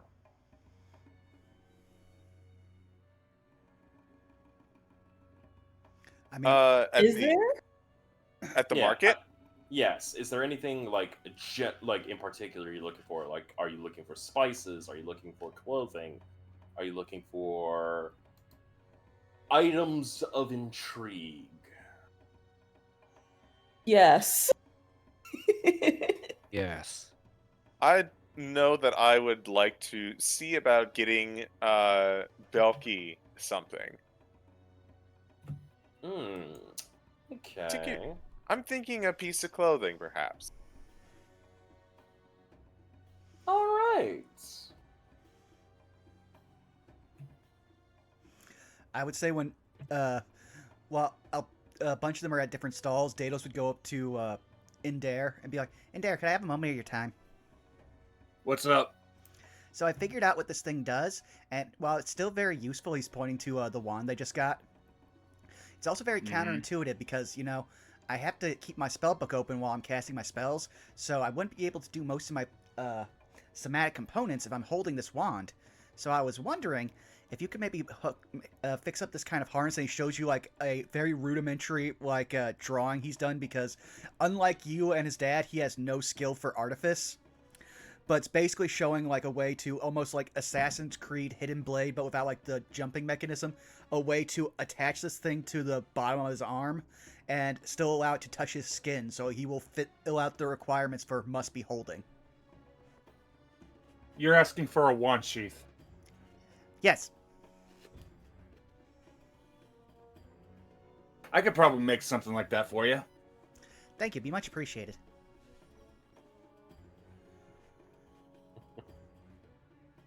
Might take a little bit of time, given I've got a few projects going on, but I can see about rigging something like this up for you.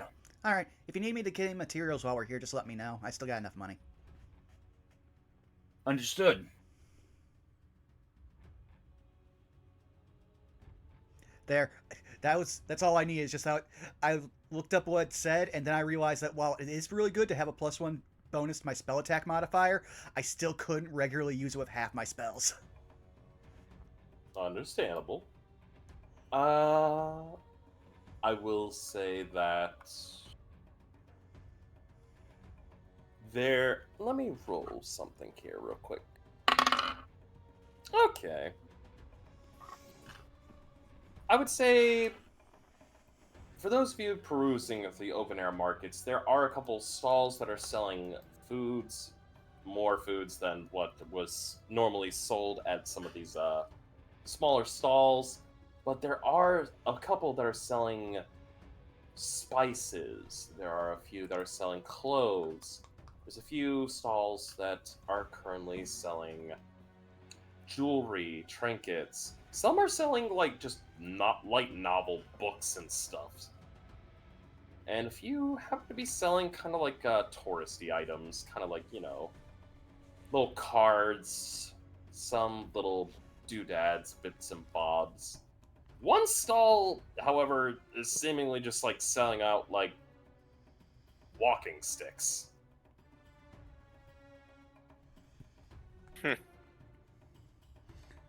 Sorry, I just stopped playing it. My character who uses a cane. So, are any stalls catching your attention?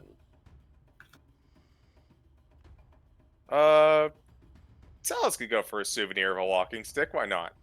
And this is absolutely not influenced by CG having a souvenir walking stick from Ireland. Oh, Danny boy, the pipes calling. All right. So, Salas, you'll go grab a walking stick. What about Goldbloom? What about you, buddy? Ooh. I just want a sentinel shield above game. I'm going to say above game, that's gonna be harder to do. Yeah. And also, I see what you're doing there. I'll make note of that. If you want Goldbloom, there is a vendor that does sell kind of like seemingly is selling kind of like some really nice like toolkits and stuff. But I'm not an artificer. Didn't say what kind of toolkits. I already have a herbalism kit. And jeweler's kit. Do I? Yeah.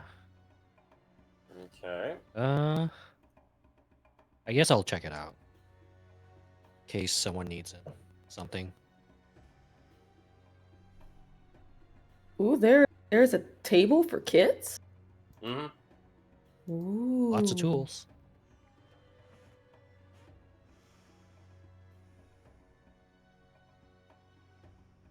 I'd say it's like painter supplies, potter supplies, some weaving, and a little bit of like calligrapher's supplies. There's even a brewer's supply kit.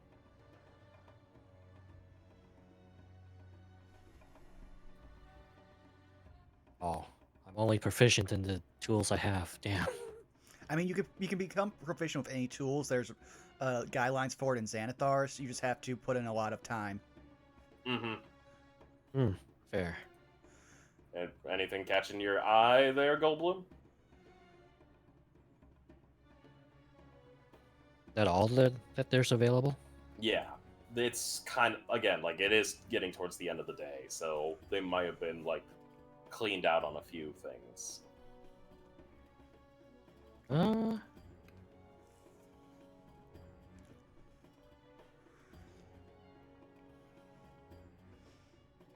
was thinking weaver's tools, but then it's like, wait, I have mending, so I can fix things. True. I'm looking at something. I'm looking up what brewers' tool supplies do, just because I'm not familiar. Because I'm curious if I could somehow use those for coffee. They're technically for alcohol. Damn. Yeah. We're college kids. One of us has to get uncomfortably deep into craft brewing.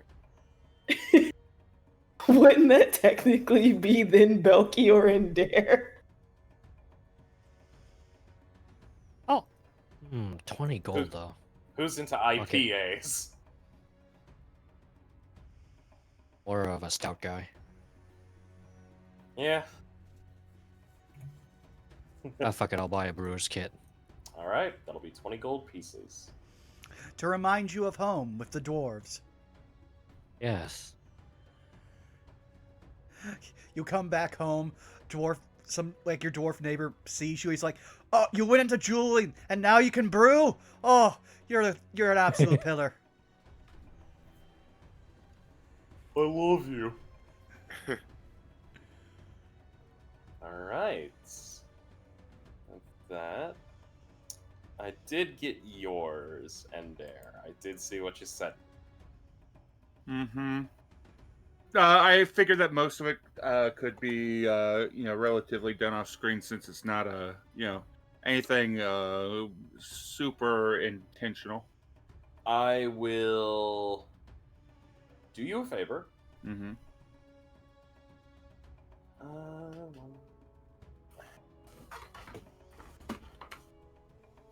Give me a number between 1 through 5. 3. Okay, 3. Let me roll for this, and I'll give you 3 spices you wouldn't be able to find. Okay. Okay. Okay. Alright.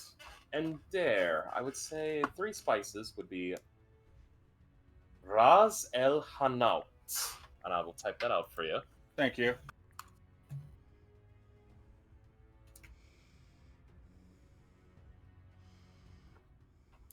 The second would be Urfa Biber.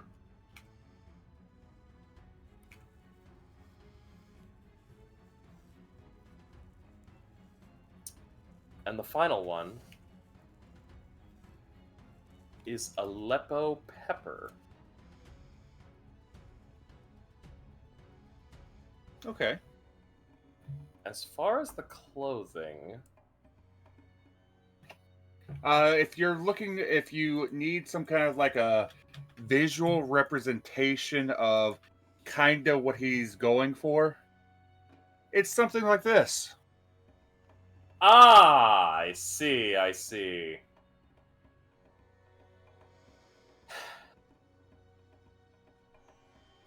There is a shop that does sell that kind of clothing. Mm-hmm. I figure, since we're here, we might as well, if we're going to need like outfits, disguises, so on and so forth, it might be good to be able to pick up some outfits that are genuine and authentic. Plus, maybe it's something to send home or something to send to his girlfriend. You never know. Mm-hmm. Maybe something for him to wear. I see. Hey, what I do on my own time is my business. Slay the day. Slay the day. I'll give you this. I would say you would find the shop. Mm-hmm. They are willing to part with one of the clothes. Mm-hmm. Let me see. There is that outfit, but they're willing to part with it for about 5 gold pieces. Okay. They also have this one for approximately 20 gold pieces. Okay.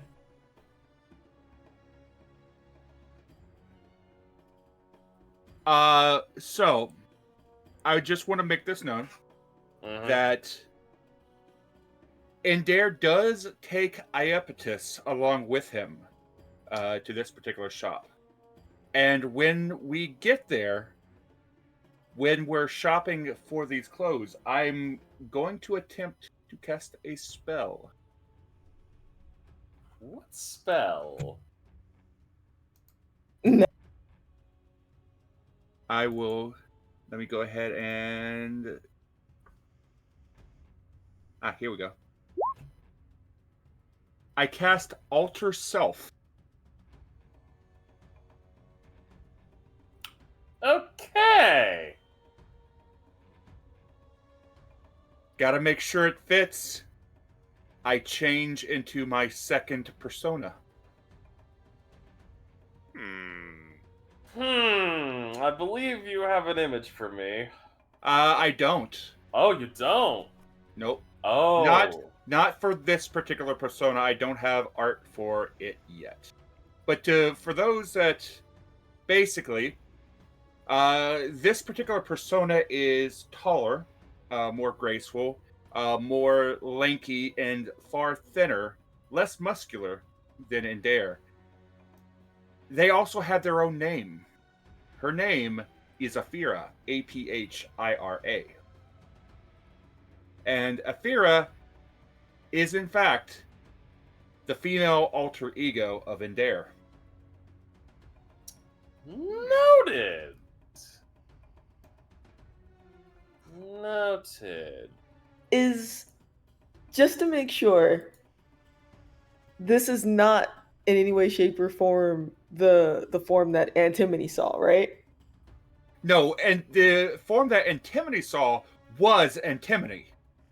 Okay, got it. Brain had a broken. Okay. This form has similar coloration of his fur, so on and so forth, but he is slightly taller, thinner, and sleeker and less muscular in this form. Excuse me, in her new form than previously. Indare is far more muscular, stronger, not quite as fast. Aphira is taller, lankier, but she is far more fast and sleeker than Indare is. As Aphira is trying on things, I'd love if we could flavor this as like Iapetus being completely shocked at this is like also trying to help find the appropriate fit for her. Mm-hmm. Oh my goodness! Wait, what? Indare, explain. Wait, is Indare even? Explain.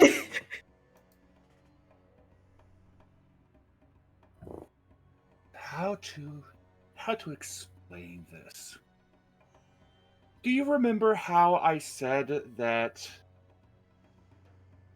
the deity that I worship is a love goddess? I remember that. Love comes in many shapes and sizes.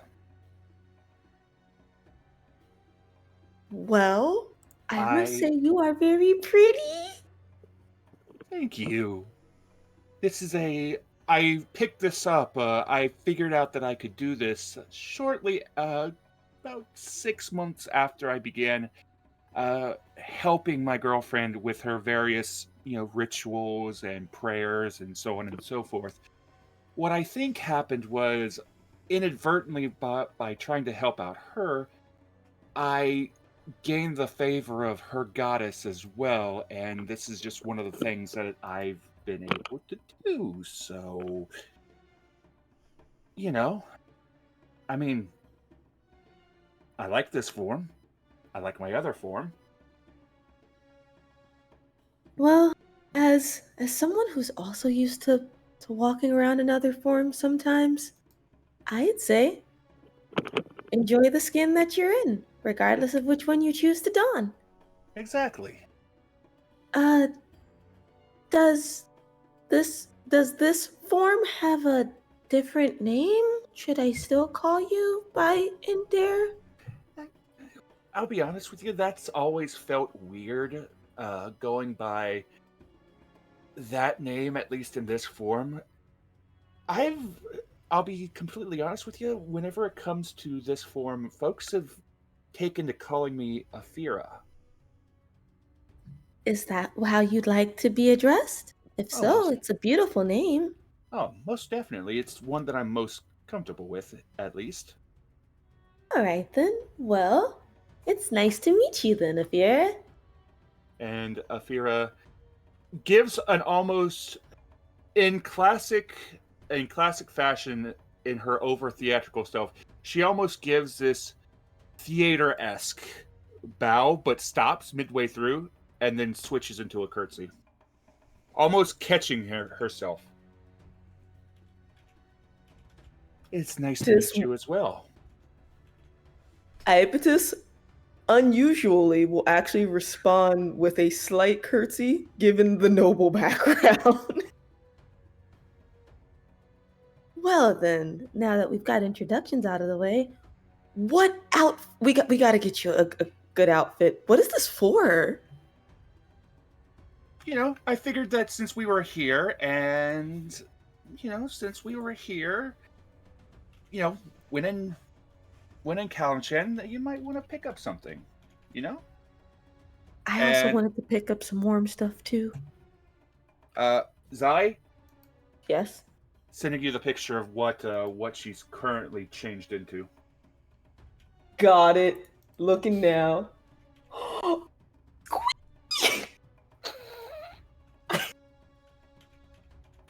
Okay, let's see. Do you, and so like without touching unless you are comfortable with it, she will say, so do you want it to fit a bit more loose, kind of, I guess, maybe in the way that the townsfolk are wearing it? You want it snug in places? I figured that at the very least I'd have a couple of them. One for more comfort and show for, say, back home we had a show of like dancing and things like that. I figured that we'd have one for that's fairly loose to work with rigorous movements, so on and so forth, and one that's more look but don't touch. You know? Ah, you. So then let's see. And I guess to help along with the selection, she will like lift up different pieces to like hold up and compare as far as like color palettes and stuff. And Mm-hmm. she will try to find one that accentuates the color of his fur or of her fur. Mm-hmm. Given Uh, that her fur is this, it's still that chocolate brown with black stripes and, of course, that white undertone. While in Dare tends to go with like a reds and blacks, Athira tends to go with like the picture showed. Athira is leaning towards the blues and the golds. so then if I needed to roll to try to help find a really nice piece for her, what would I have to roll?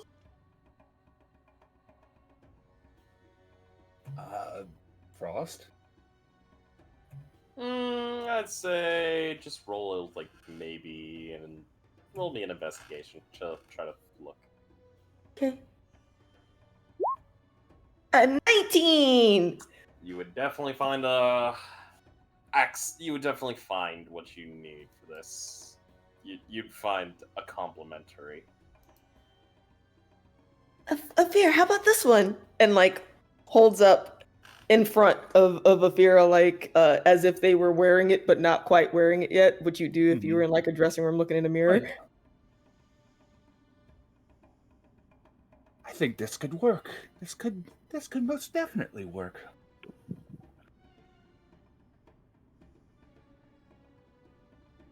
Is there a place where she could try it on? This is just animated. And you kind of get the feeling of why Athira wanted specifically you, when in the hotel room when Indare was asking. You kind of get the feeling of why specifically wanted you here rather than the boys at the time. Gotcha. Like I guess if there's a little spot in the open air market, like a little tinted off curtain area to try it on, like while they're trying it on, you'll hear her say, I really appreciate you sharing this side of yourself with me. I definitely know how it feels to have different sides and you don't always get to express one. So thank you for trusting me with this. Oh, most definitely. That's sometimes everybody has to wear a particular mask, and sometimes it's difficult to remove the mask and show who you really are underneath it. I can completely understand. Since you're tall, if you're able to see over the curtain when you say that, you'll see her like kind of, if you're looking, you might notice her like smile a little bit at that, but it seems like it's a like a bittersweet sort of smirk, like a yeah. her head pops over the curtain. Believe it or not, it took a while for me to. I'll tell you one thing. It took me fucking forever to figure out how to walk in heels. And her head dips back down. You'll just hear her just giggling, just.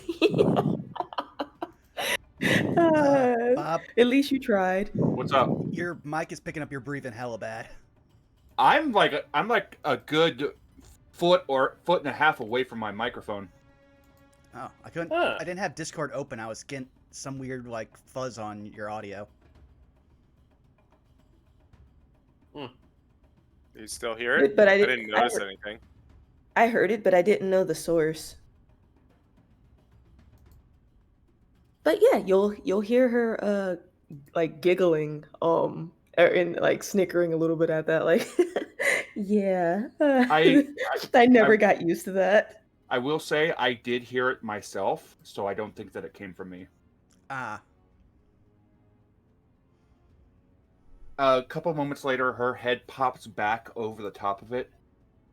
Yeah, believe it or not, before I switched out and transferred over to Strixhaven, I had a friend group that, and she smiles a little bit, they dragged me out every so often, and they would make sure that Indare wouldn't be allowed to come out.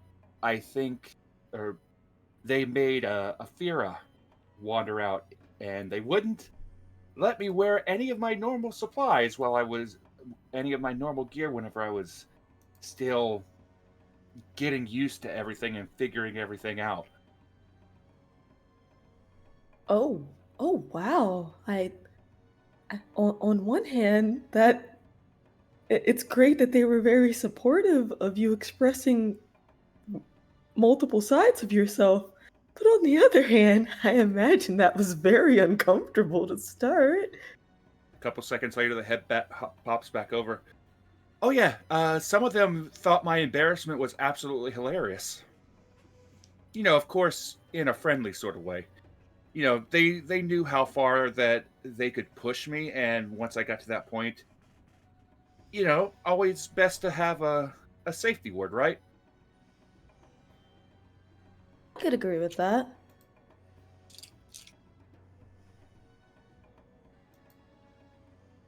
And Well, oh, sorry, go ahead. basically, after everything gets changed out, she allows Iapetus to basically step back and take a look. Oh, you look lovely.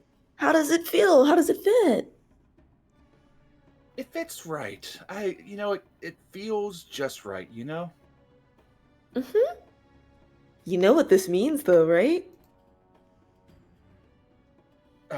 Please tell me that you and Belky aren't going to be dragging me out to girls' night out like last time. Trust me, I'm not mentioning this to anyone else unless you would like to mention it, because it is your expression to share.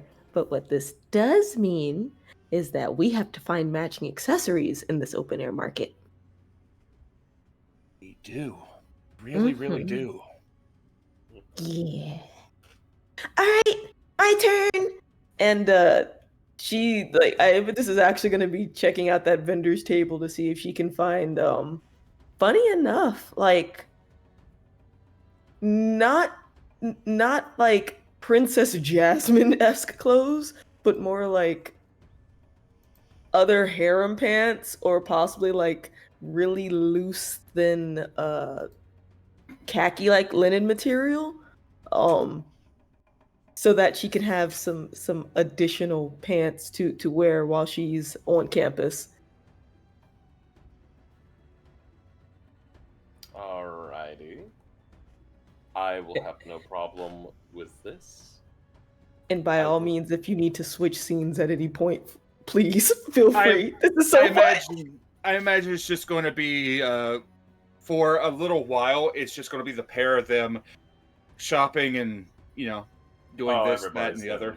Yeah, everybody's getting the shop on. I'm going to say, at this moment in time, I think now would be a good time to take a break. Fair. Okay. So, let me switch over the music.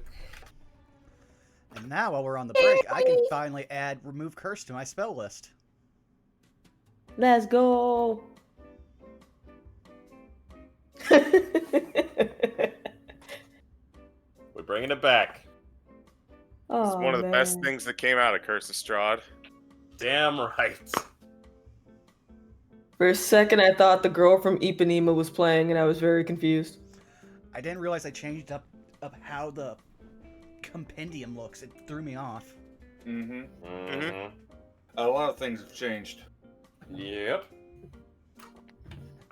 I can bet. I'm gonna go. I can bet you they still haven't fixed how to make Eldritch Blast work. Mm-hmm. I'm gonna go find food.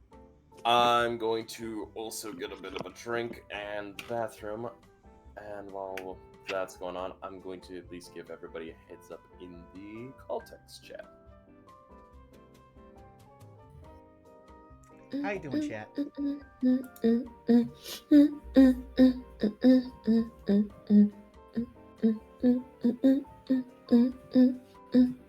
I was not prepared for jazz, but I'm so here for it.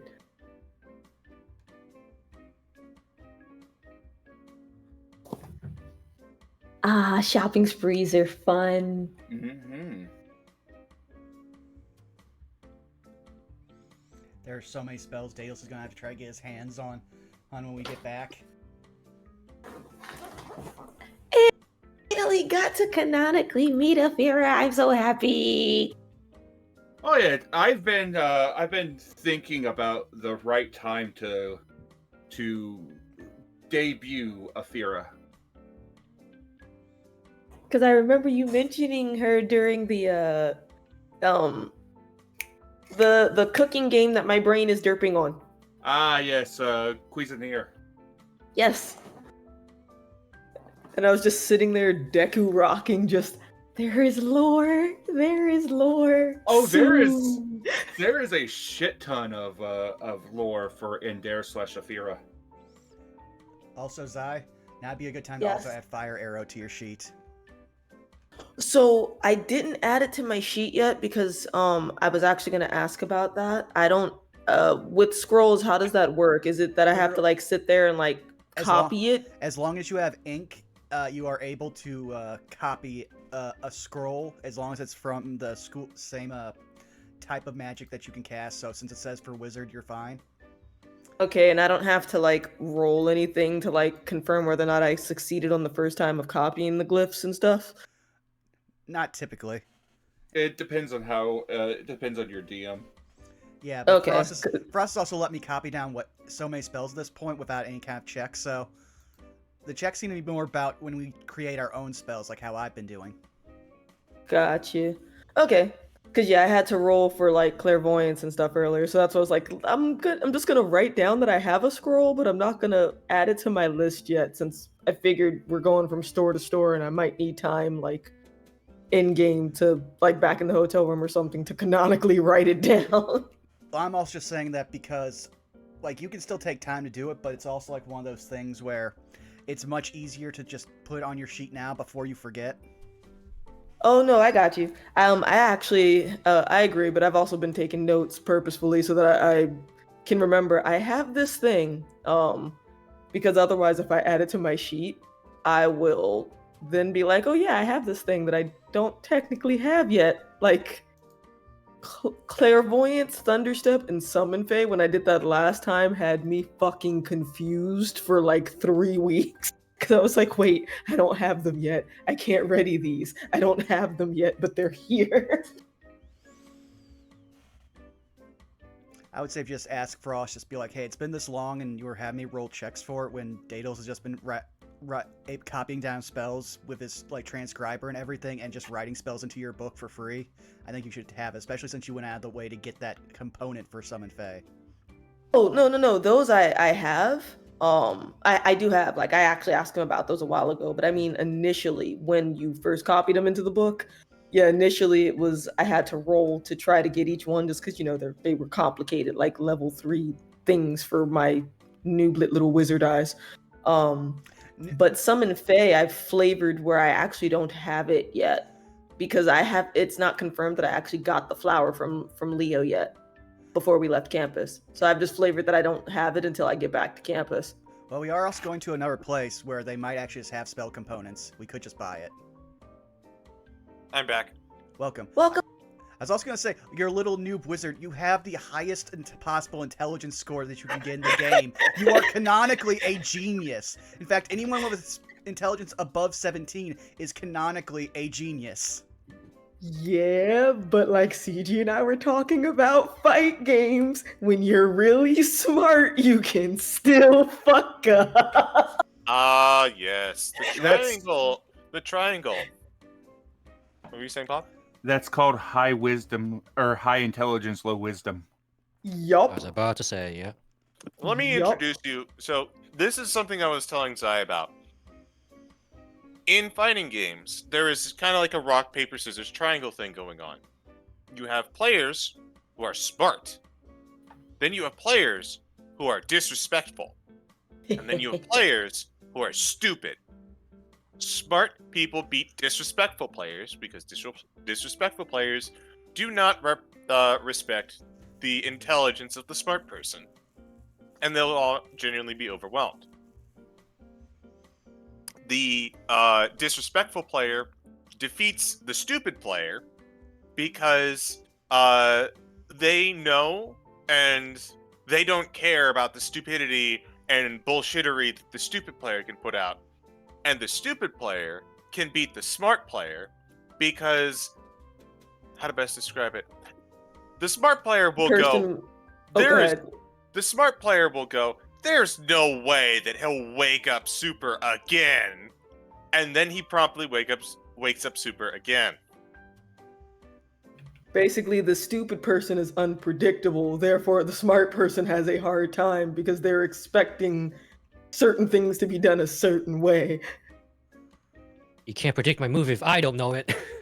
Exactly. Alternatively, if it helps you kind of digest it a little better, let's see. Eddie beats Ed. Ed beats Double D. Double D beats Eddie. I see. But That works. I wanted to point out something that we were talking about earlier. I just realized something just disrespectful. Mm-hmm. Go on. Subtle spell, Vortex Warp. Mm-hmm. Just, someone's looking at you and you're like, okay, what's he going to do? Why am I over here? Okay, so wait, now I have to look up what Vortex Warp is the subtle spell. does. Subtle spell means you don't have to use vocal or somatic elements to a spell. Oh. Just happens. Got It was it. introduced in Tasha's. That's why Flavor, like, Daedalus is slowly learning meta magics from all of his sorcerer relatives, and his mom uses that one a lot because she grew up being raised to be a matriarch in a drow society. And to not have people know that you are about to drop a fireball on them is pretty useful. Oh, trust me. I picked that up in my high level campaign for my level 16th feat. Next level, people are going to just have no idea why this unassuming multicolored lizard folk just randomly turned into a ancient blue dragon. Another great one, Okay. similar to what you're saying. It'll also be great when, oh, hey, this guy has a very powerful magic item. He's going to come and attack me. And he swings at me. Why is the magic item not doing the magic thing? Dispel magic, subtle spell.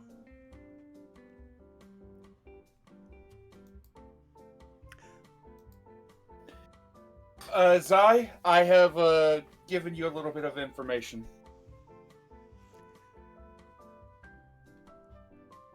Quick bite and then come back and read all of it. Mhm. Thank you. Mm-hmm. Their group dynamic is interesting.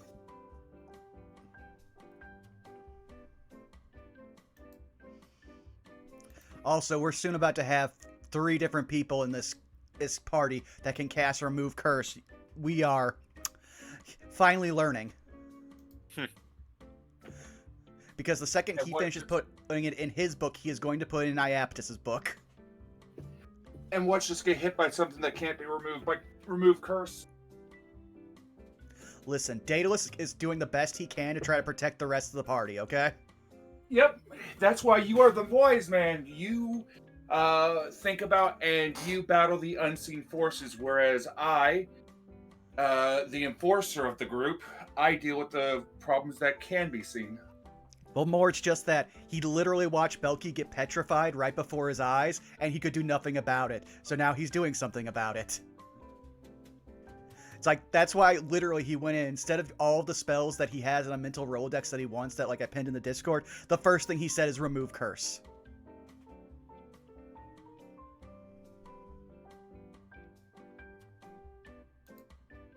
Though once I get done putting these, scribing these spells, I'm going to need to get topped off with ink.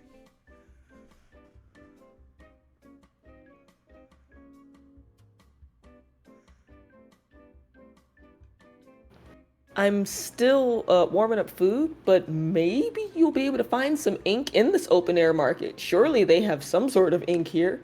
You have to have a special arcane ink to make spell scrolls or write into a wizard book. And because that's the only way wizards can do magic, I'm pretty sure it's not in the open market. You never know. We could get lucky. I mean, I think the only place we would have it would be that other store that they mentioned that sells, that has the actual license to sell. And I think the up pricing on it's going to be ridiculous, especially when we could just ask Bob to spend a day making some.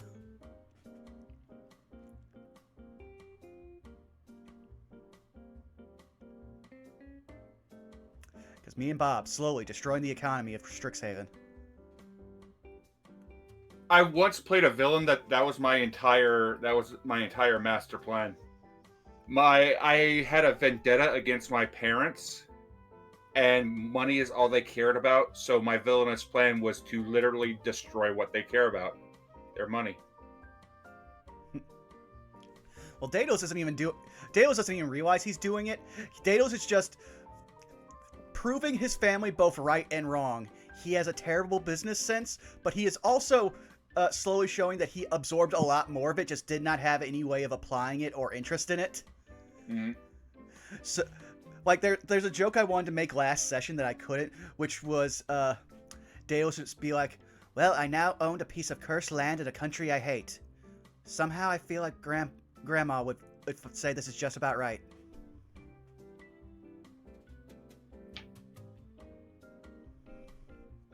Because his grandma turned a simple miner into a jewel merchant, and then helped build that empire off the connections of her daughter-in-law into a noble house. She is very good at what she does.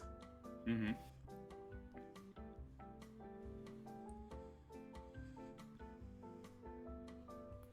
Meanwhile, Grandpa was just basically Hank Hill.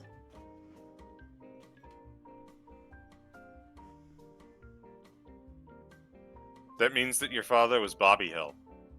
No, he came as Karan from Voltron Legendary Defenders.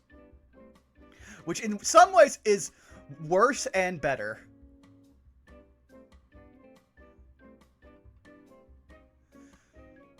Like, I put down shorthand information about my dad in my backstory, and that shorthand information was, the 2 proudest things in his life are his family and his mustache, because he's a half-elf. That should really say something about the man.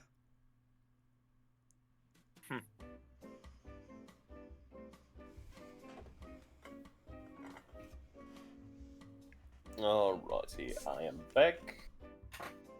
Hello. Hello. Howdy. Is everyone here? I am enjoying a sandwich. Okay. I am here. Yes. Okay. My food's almost done warming, but I have my headset on, so if you need to move along, feel free. Oh, Well, he made a comment in the chat, in yeah, the call chat. yeah. Normally Oh, we yeah, would I be saw. running towards 10:30. However, unfortunately tonight is going to be at 10 o'clock due to corporate going to be making a surprise visit tomorrow. No worries. Like I said, feel free if you need to hop to it. It's a-okay. I can still hear you guys, and I can run back to my mic when I need to. Hey, Yeah. we're just happy that we can play D&D and goof off and have fun with friends. It doesn't matter Yeah. how long or short the session is. It's the important thing is that we're here and we had fun. Plus, we got Absolutely. started early. On top of that, you guys are inching closer and closer to the end of chapter 1.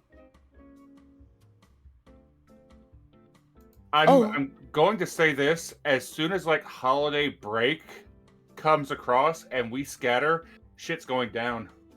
Oh, I look Yeah. forward to it. However, I also should say this. There are only 3 people in this server. Well, actually, no. Technically, there's only 2 people in this server who actually know what's going to go down.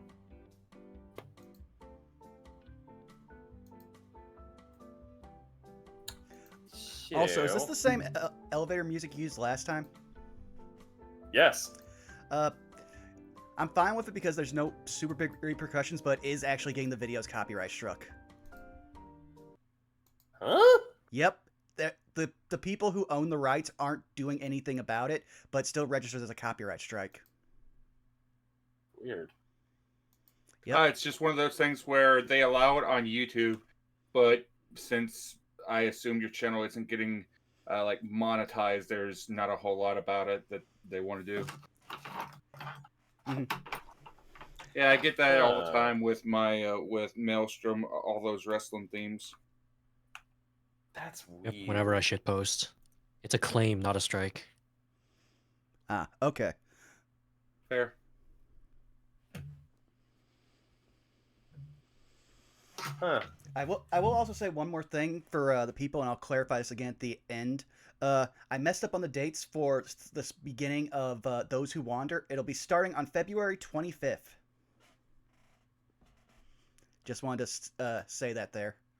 But yeah, I'm good.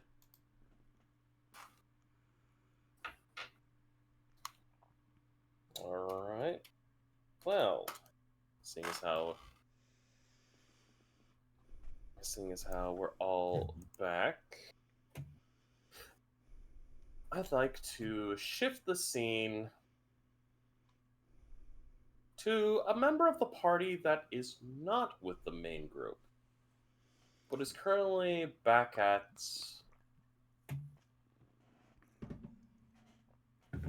the hotel. First and foremost, Belky, are you there?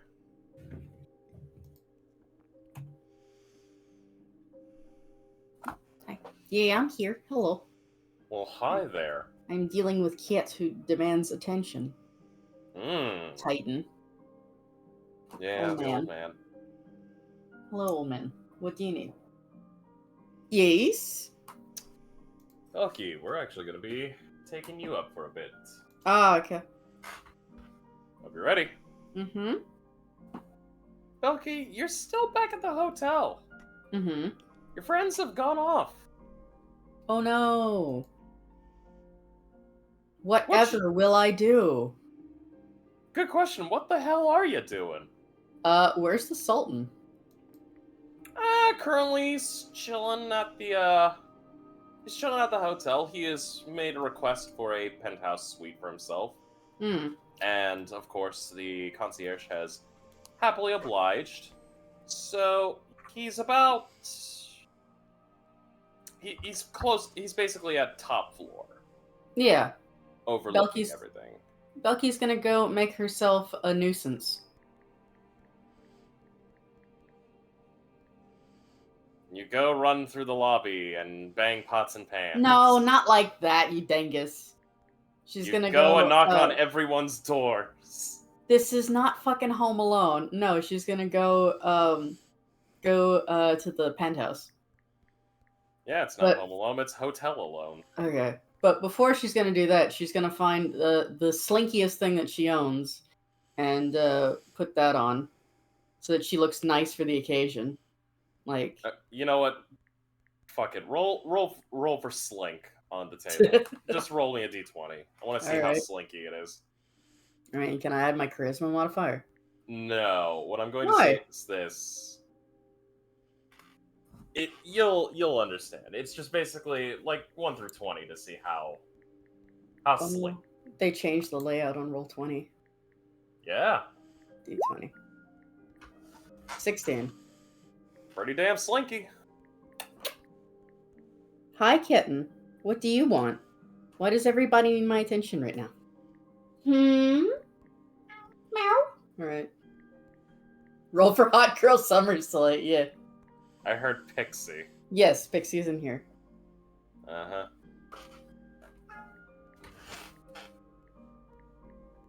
Alright, so you put on an outfit. Mm-hmm. I should ask, did you get a Yeah. shower before you put on the outfit? Yeah, because we went through the desert, of course. Uh-huh, I was about to say, just, a hygiene check. Freshen up, yeah, freshen up. You gotta, look, you gotta make sure you get hygienic. Exactly. Get clean, kids, remember. Alright, so you're gonna go make yourself a nuisance. I'm assuming Mhm. you're trying to go up to the Sultan. I've said that 3 times. Uh-huh. Yes. Alright, I will say it doesn't take you too much. You do get on the elevator, head on up. You will make yourself to the penthouse floors. As you arrive at the penthouse floor for the Sultan, it's kind of like this where normally, like a hotel, there would be like at least a couple dozen rooms on each side. Mm-hmm. There's only like maybe 4 for the penthouses. Okay. And there is at least 2 guards stationed at every door up here. Mm-hmm. So I'm going to say for this one, you might need to do a little bit of investigation in order to figure out which one's the Sultan's. Okay. Can I just ask? You can. Okay. That's what I'm just saying. Alright. Okay, cool.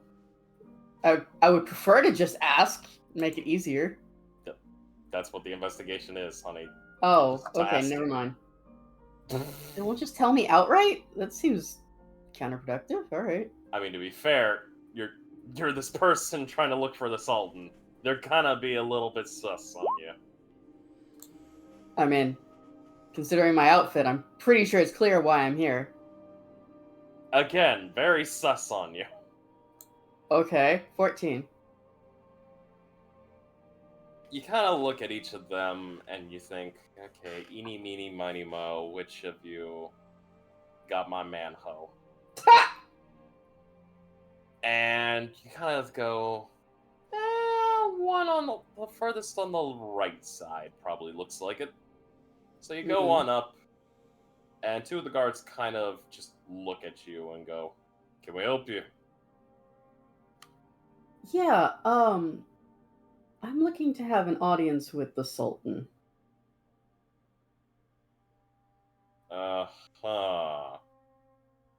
For room service, shall we say. And Belky puts a hand on her hip and just smiles.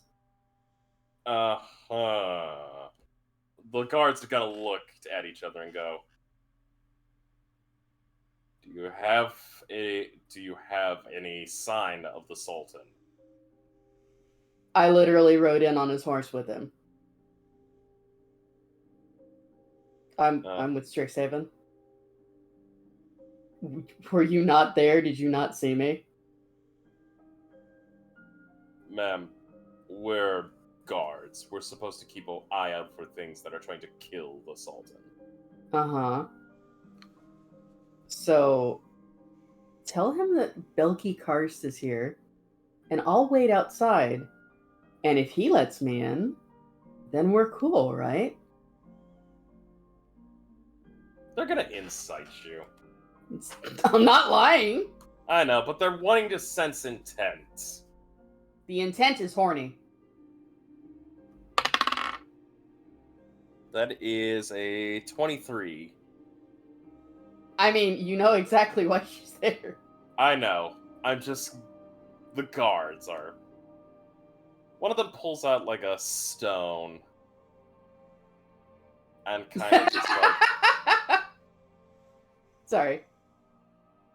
No, I saw that. Zai... Why? You're supposed to be the innocent one out of all of us. Well? I mean, in I character, will yeah. fucking throw you into the washing machine. In character, yeah. Above game. No. Zai is not innocent.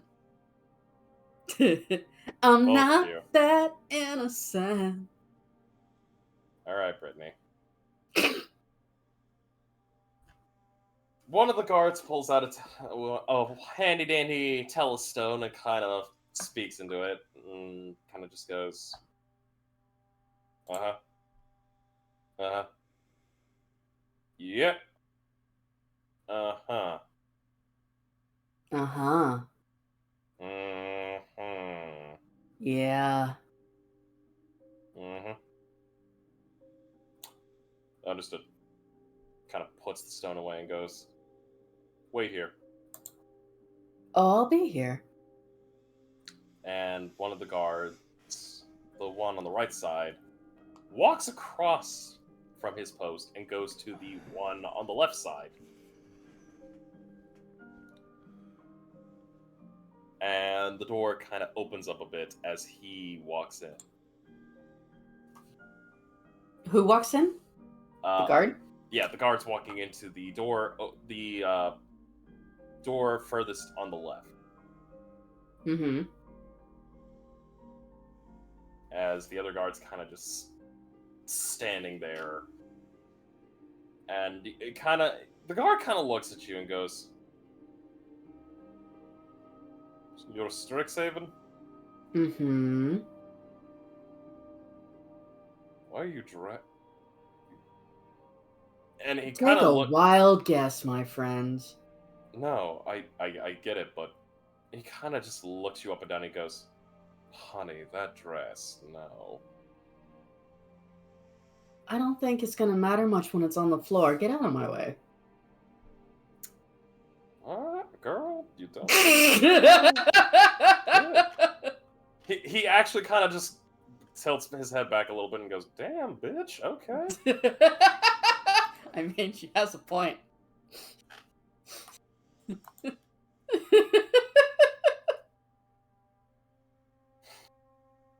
No need to act like an H2 hoe. Anyway. It takes about 10 minutes. Wow. And eventually the guard comes out of that door and walks up and goes, "Alright, you're clear. However, Mm-hmm. gonna do a quick pat down. Make sure you're not carrying any weapons." Really? Not you! Not you, babe. Not you. Even the kitty's yelling at you're horny.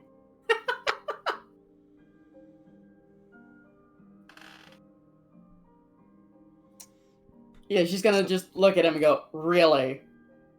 Yes. What are you going to pat down?"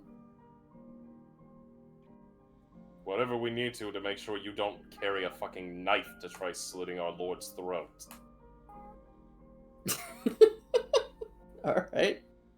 Go They're- for it. Knock yourself out. The one who kind of was being a little sassy back to you is actually going to do the pat down.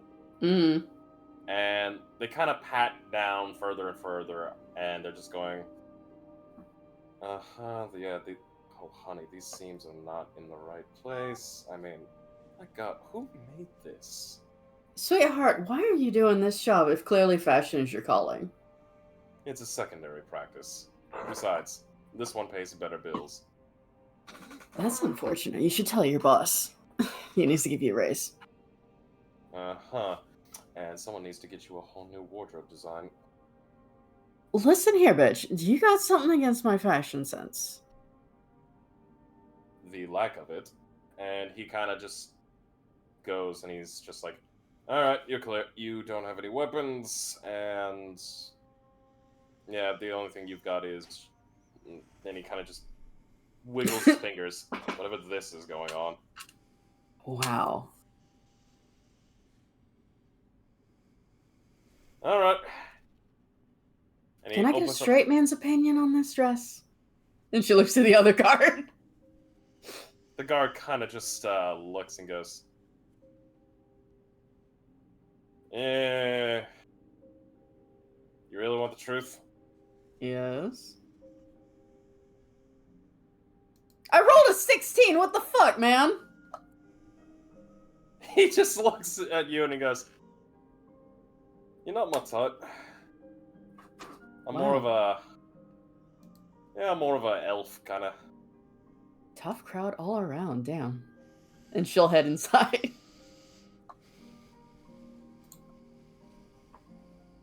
And as the door closes, the one guard goes, man, I've heard of tater tots, but that is a tater thought.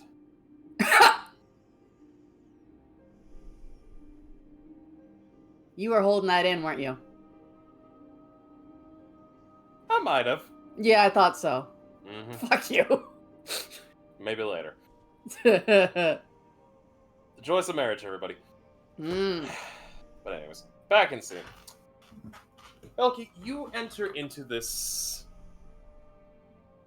very luxurious penthouse where there are a couple more guards, but they seemingly are more on the relaxed side. They're still at attention, but less so. Knowing full well that if you've been cleared, then they really don't have to worry too much. Yes. But there is, like, the occasional, like, guard kind of looking at you and kind of squinting a bit. Just to make sure, like, you're not doing anything crazy. And eventually, the Sultan will kind of pop around the corner as he goes, oh, hello there. How might I help you? Belky smiles and says, I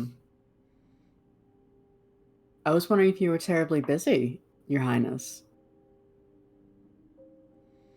No, I'm trying to relax. I mean, I was enjoying a nice little cucumber. And he kind of pulls out, like, this cucumber sandwich, and he just starts munching on it. What does his expression look like seeing her in this outfit? Let me roll for that.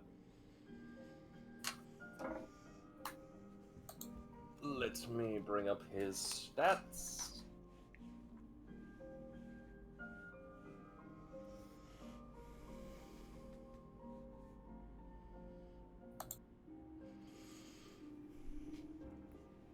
Okay. He kind of just looks at you and goes,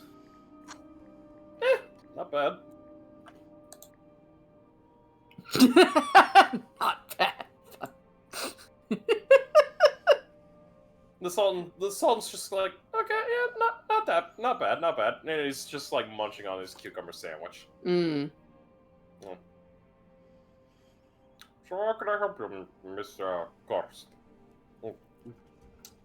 Goodness gracious. Vaughn, you are the worst. How fucking dare you?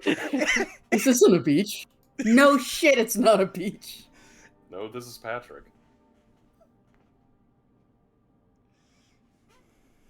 Yeah, but Belky will,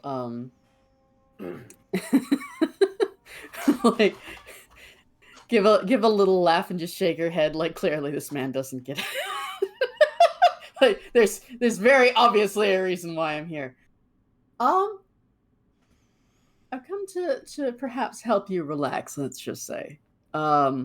Is there anywhere that we might be able to chat that's less and she looks at all the guards. Crowded. Sorry. I mean, he kind of just looks over. There's multiple rooms. I mean, there's the bedroom, there's the bathroom, there's a balcony. I mean, there's this hot tub room that I enjoy very much. And he kind of just is like, also, what's wrong with my guards? You're making this really, really silly, honey. I'm gonna make you work for this. Uh-huh. Except, yeah, I'm terrible at flirting in real life, so what the fuck am I gonna do? So, something Your like best. this. Try your best. Something like this, but she's wearing the, dragon fang, necklace that she had from the green dragon they killed. Just maybe not in brown, probably in, like, either black or red. Okay. I'd probably say, like, black would probably be the better choice of color. Alright. Because, reasons. Mm-hmm. He will go... If it makes you feel better, here, let's talk on the balcony. Of course. And he she'll... just looks to his guards and he goes, we will be out on the balcony. Everything is fine. You do not need to worry about me falling to my death.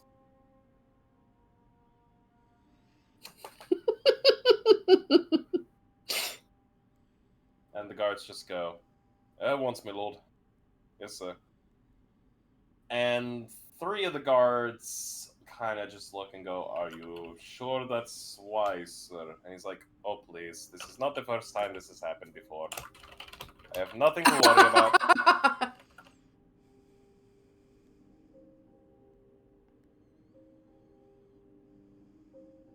And eventually, the 3 guards kind of just look and go, all right.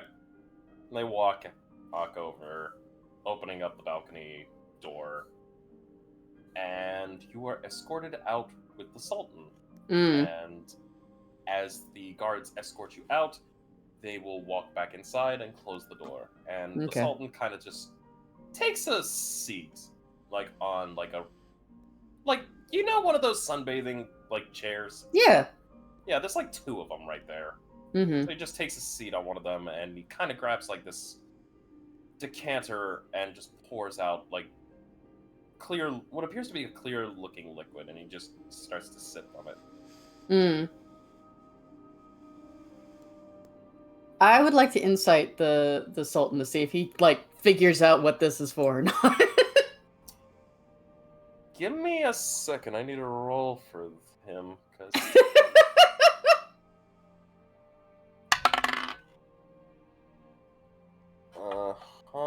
okay, roll your insight. Okay. Here's fucking insight. Let me click. 12. Belky, you can tell that this man is putting up a front. He knows exactly why you're up here. He is just bullshitting. You said he's laying on the lounge chair? Yeah, he's laying on the lounge chair, just having a nice sip of what appears to be... what's your passive perception? 16. You kind of get a whiff of what appears to probably be alcohol. I see. This man's probably sipping on some... Quavo. No, not Quavo. Jose Cuervo? Yeah, Jose Cuervo. This man is sipping on tequila. Yeah, no. He's not strumming a 6-string. You know, if he's already figured it out and he's just playing around, Belky will decide to take charge a little bit.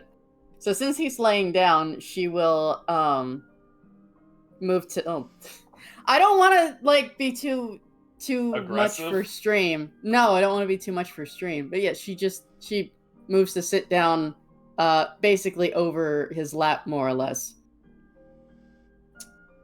Come on. You're just Sorry, no. You obviously know why I'm here. I mean, I have many reasons on why a person can be up here. Favors. Scratch my back, I scratch yours. You could be here to try to kill me. I mean, everybody's got some angle for me. You don't stay in power for this long without having at least some inklings. True. And she smiles at him. However, I'm used to the rockstar lifestyle, and that's more or less, I'm here for a good time, not a long time. By which I mean I'm leaving back for Strixhaven in a few days. And, why not bring the best souvenir back with me? A story. I mean, personally, I'd say like one of the best souvenirs would be like, and he kind of just holds up like a chalice, and he's just like, "Oh my god, honey, it's just you." But he kind of just sets it down and he goes, "All right, are you really that? Are you really wanting to do this?" Is there a problem? He just looks at you and goes, You are an individual from a foreign country who is on this trip for academic purposes. Academic purposes I couldn't give two shits about. They didn't tell me it was archaeology.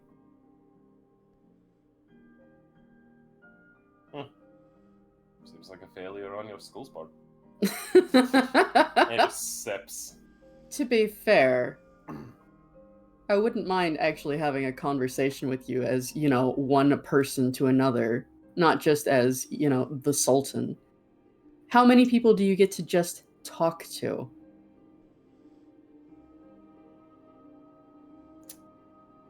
At that comment, Belky, he actually puts his drink down and he kind of thinks hard on it. I'm going to... Now that you mention it, I don't think I ever have. That's unfortunate. And she leans back a little bit. Look, I'm not here to try and become the next queen or try and get favors and whatnot. I am just one person, and I know very well that this form that you picked, and she just bites her lip a little bit. I don't even care this isn't what you really look like. Hot damn, man. He kind of just looks at you and goes, My dear, you have so much to learn.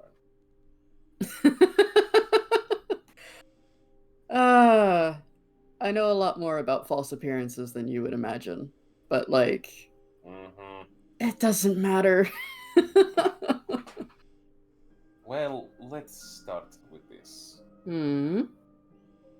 If you're going to try the art of seduction, the first thing you want to do is learn to be more conservative with your assets. And she places a hand on her backside with the smack. Oh, you mean these? I'm talking the whole thing. And he kind of just... You see that he's got a smirk, but he's just don't get me wrong, it looks good. I've had at least two people in my harem that dress similarly, but the real trick of it is, don't expose everything all at once. It just screams attention. Oh, but I love attention. And she moves to kiss his neck. I adore attention. I see.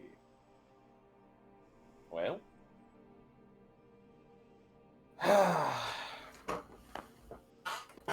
Alright.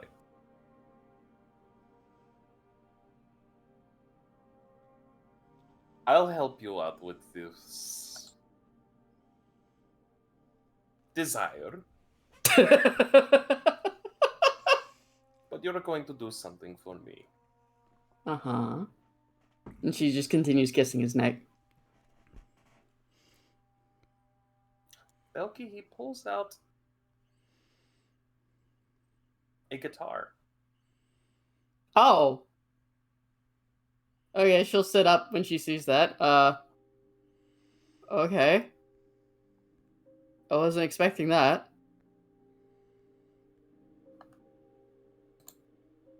You play music good. So I want you to tell me a story, and I will tell you mine. And he hands it to you.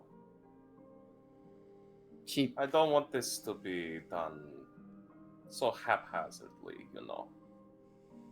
I want to at least establish a connection. Fair enough. I'm just used to pillow talk being something afterwards. And she'll get up off of him and sit in the lounge beside him so like she can sit on the edge of it to play.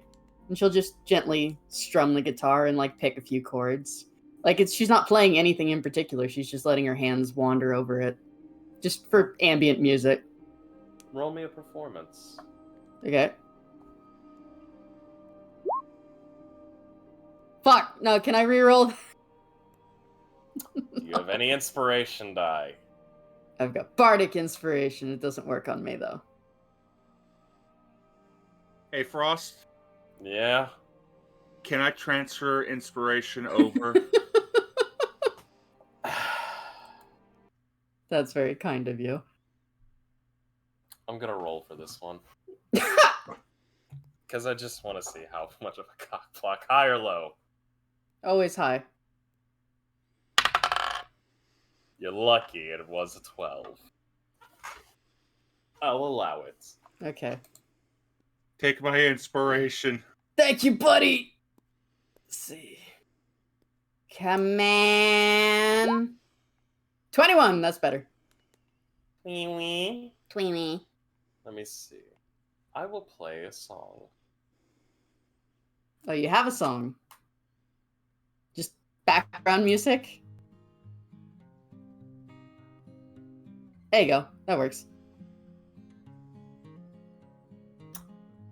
Belky, you kind of think a bit, Mm-hmm. and as you start playing, the song that your dad played when you and him were talking Mm-hmm. comes to mind. Okay. You just let your fingers move along the neck of the guitar, Mm. strum, and the Sultan just sits there and listens intently. While she's playing, she'll tell him about some of the shenanigans she had seen at Strixhaven and how they had fought a great number of things, including the green dragon, and gesture with her chin to the necklace that she's wearing. And tells him about some of the things that she did when she was on the road with her dad, and how originally she didn't want to go to Strixhaven. It was her mom's idea, as somebody who graduated, somebody who had been an adventurer and then decided to have a kid, sort of spur of the moment when she met her dad. And she loves both her parents, but she definitely prefers her dad's wild lifestyle. It just makes her feel more alive. The adulation of the crowd, the cheering, the pulse of the music. That's kind of like her driving force. And you know what they say about sex, drugs, and rock and roll? They all go hand in hand. Fair enough.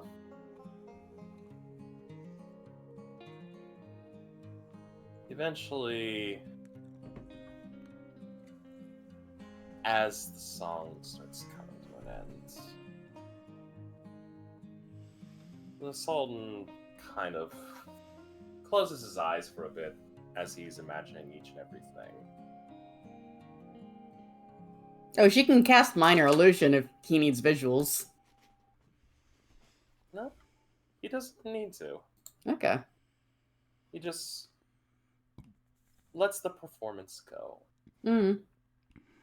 And as he opens his eyes, he kind of smiles and just goes, "That is a beautiful story." Thank you. You have good friends and a good family. Mm. I suppose the first real friend since Antimony. Though, you know, considering she's one of my dad's groupies, originally I wasn't sure how good a friend she was gonna be, but no. She's great. Though, and she'll set the guitar down beside her and take off the necklace and offer it to him. It's about the only thing that could be considered a weapon, and she used air quotes and offers it to him. He looks at the necklace and he goes, "Keep it. I do not need to have the accoutrements of one of my further cousins." I just thought perhaps you might like it, considering. Hmm. You know, trophy from a valiant battle or something like that. I'm not sure. That is sweet of you, but I'd rather not wear the pieces of, again, probably a cousin of mine. And she'll put it back on. Dragons are fairly gorgeous. Not all of us. There are some that's very ugly, especially on the inside. True, but I've seen you. Both, you know, as you are and just your character. I never knew chromatic dragons could be like you. We always hear talk of how evil and vicious chromatics are and how noble the metallic dragons are. I've not met anyone like you before. Aw, And that's sweet. it's not to blow smoke up your ass. You have thousands upon thousands of people to do that for you. No. You've been kind to a fault to us. You've been incredibly generous. You showed us a wonderful time. You invited us to a feast when we didn't really do anything to deserve it. Hell, you saved us on that ship. So, I mean, we had And it he kinda handled just for a pats little his while. cheek a little bit, and he goes, "You can stop with the flattery. It's starting to kill the mood. It's All killing right. the mood." Fair enough. I'm saying that to let you know it's genuine, which is another reason why I'm here. The fact that you look the way you do is one thing, the way you act is another. And that's partly why I'm here as well. No. And she just smiles. Well, my dear, you've played your heart out and showed your heart on your sleeve. It's only fair I play my part. And he kind of walks over to a door that's kind of not the door you guys came out on from the balcony. Mm-hmm. He opens it up. But now I ask you not to come as an adoration. I want you to come as you are.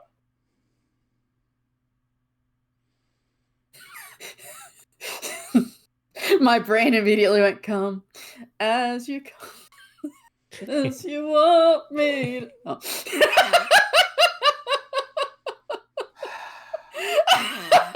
Fucking memes. Give me a second, I need a stick. He's gonna come in to like be mad at me. No. Put you in the goo log. No, I have a stiff drink right here. Oh, honey. It's not a stiff drink, that's a Coca-Cola. I can mix it with something stiff. Mm. Salted? when he says "come as you are," Belky will stand up and then slide off the dress and like, I thought you'd never ask, and then head on in with him, and then we can fade to black. Yes, we fade to black as the Sims are woohooing. Belky, I need you to do me a favor. I need you to roll me something in private. What? Got my dice. What? No. It's on Roll20, but you need to roll it. Roll to GM. Okay. Is it slash roll what? Here, I will help you. If need be. Okay. What is it? Slash what? No, you don't need to slash. It's on your sheet. It's at the top above the. It's right above your inspiration. I've switched it over to you. Okay. Yep. Roll me a performance check. Oh, for pity's sake. Why? Yes.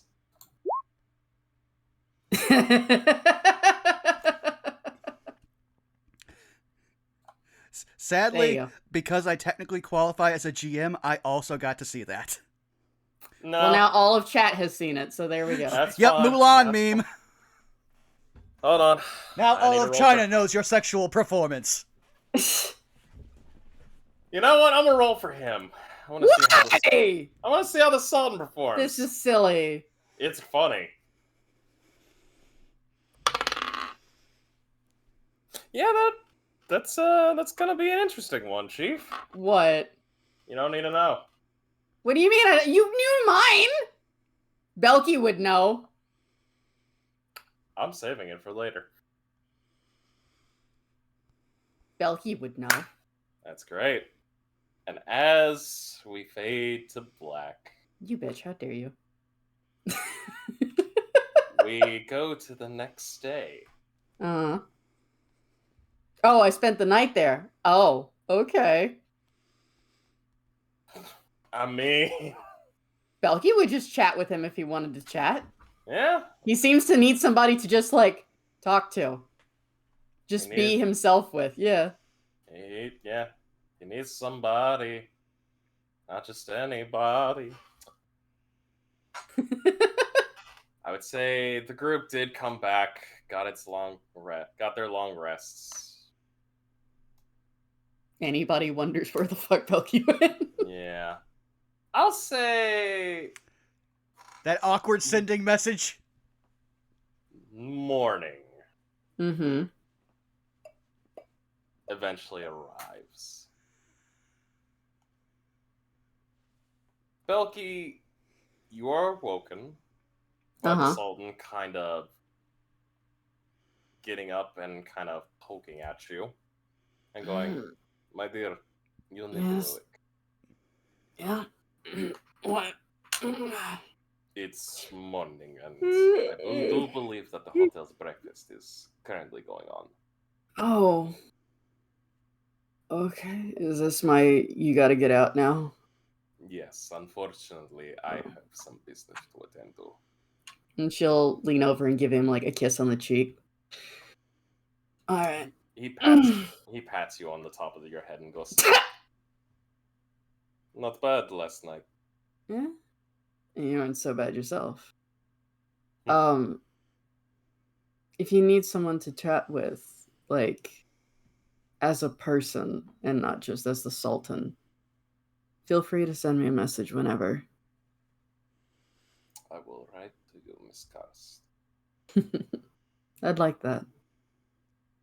If not, if this is just a one-time thing, hell, it was one fun time, man. I have no problems. Maybe this can happen again. Who knows? Anything is possible in this crazy world we live in. But I must bid you adieu.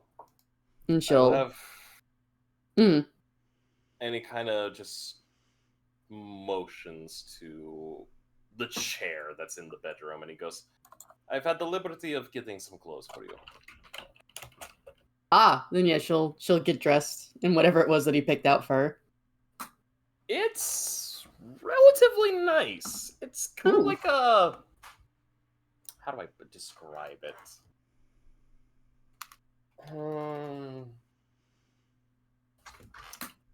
Actually, I think I have an image that I can probably share. Okay.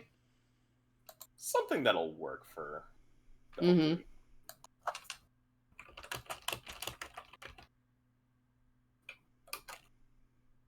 With this, yeah, this'll be it.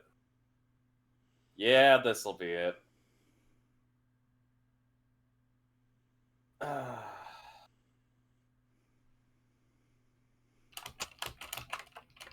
Let me just quickly copy and paste it so you will be able to see. I will show everybody.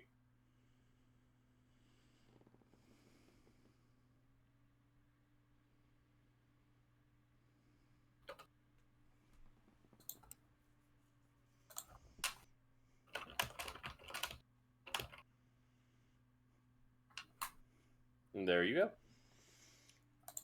Oh, well, that's cute. Yeah. It doesn't take you too long. And by the time you get Duke, if you get finally dressed, the Sultan has already left with his entourage. You do go down... What was that? Oh, my apologies. The Sultan will have already left by the time you got fully dressed. Okay. His entourage has left with him. You do take the elevator down. And you get to the breakfast buffet. I would say by this time, everybody has also awoken and is kind of making their way to the breakfasts. The teachers are currently enjoying a nice bit. Professor Flametongue looks like she's kind of drinking a lot more coffee than normal. Oh, I see.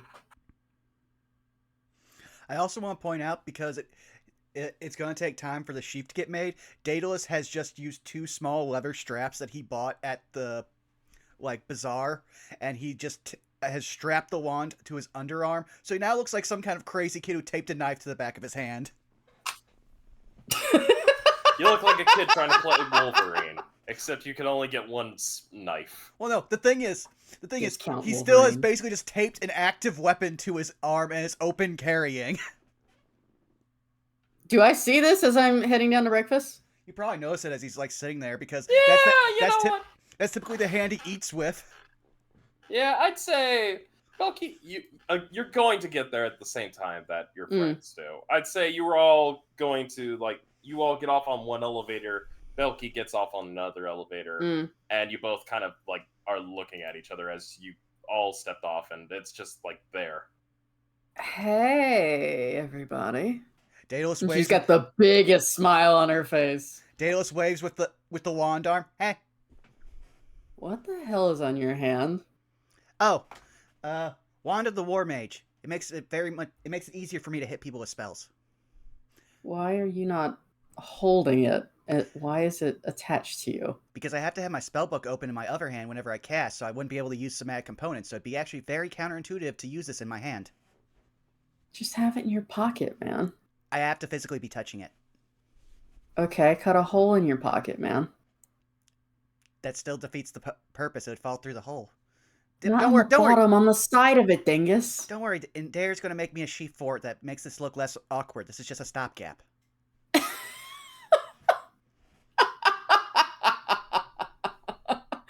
I'm glad you all had a good time. I wonder if it was as good as my time last night. Well, I literally got a spell that'll make it so I never have to see one of my friends get horribly cursed again. So yeah, I think it's pretty good. That's cute. What's everybody else say?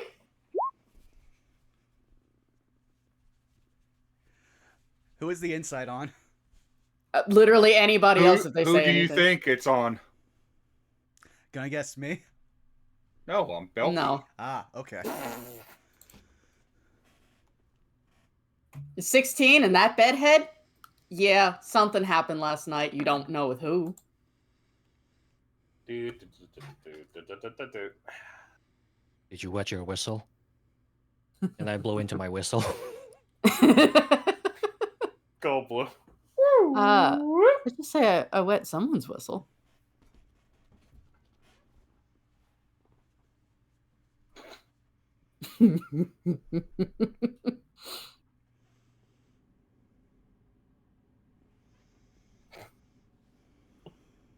And Derek also went glances shopping. over Nice. towards Belky, Mhm. and he gives that knowing smile.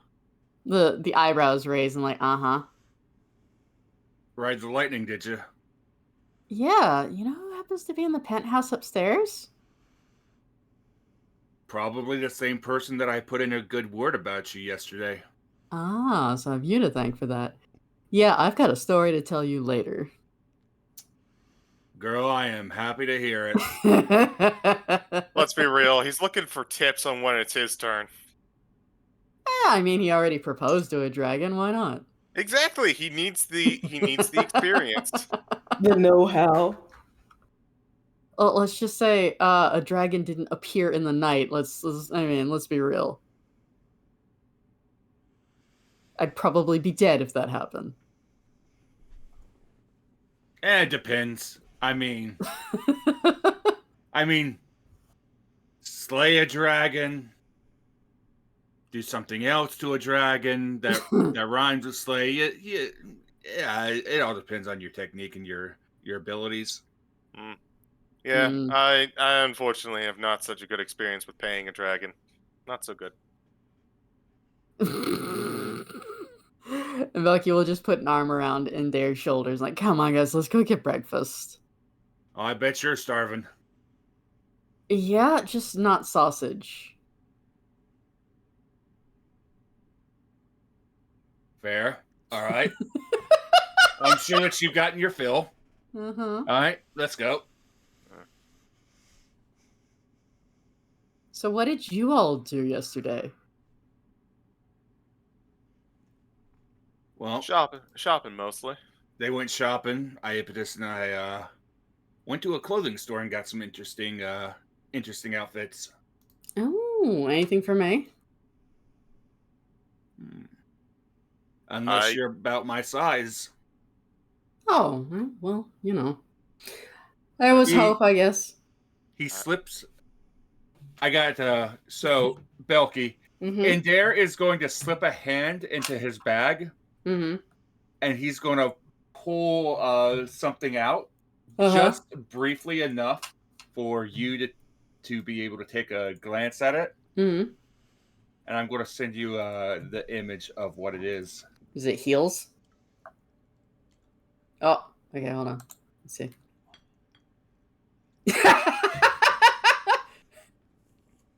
Oh, the front is so short. Oh my god. Of course, it's short.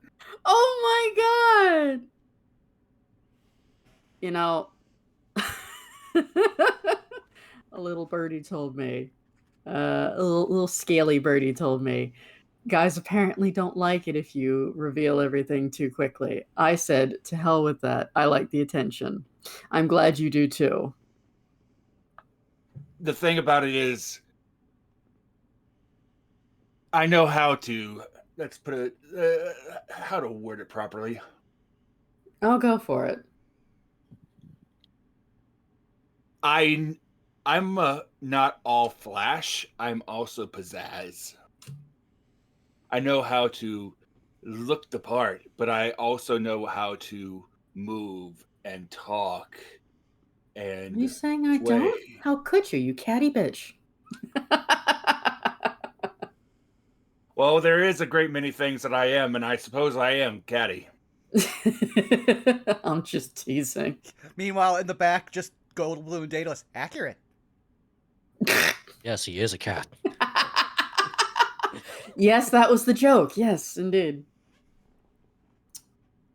Belky, there is one thing I would ask for you to do. Mm-hmm. Your passive is a 16, yeah? Yes. I'm going to say, before we end the session, there is a little feeling of a note inside the clothes.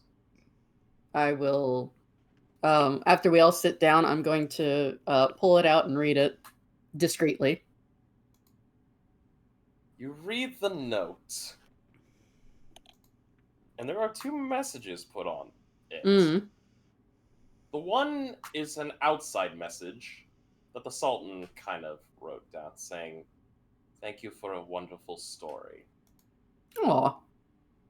Inside, there's a second note. Mm-hmm.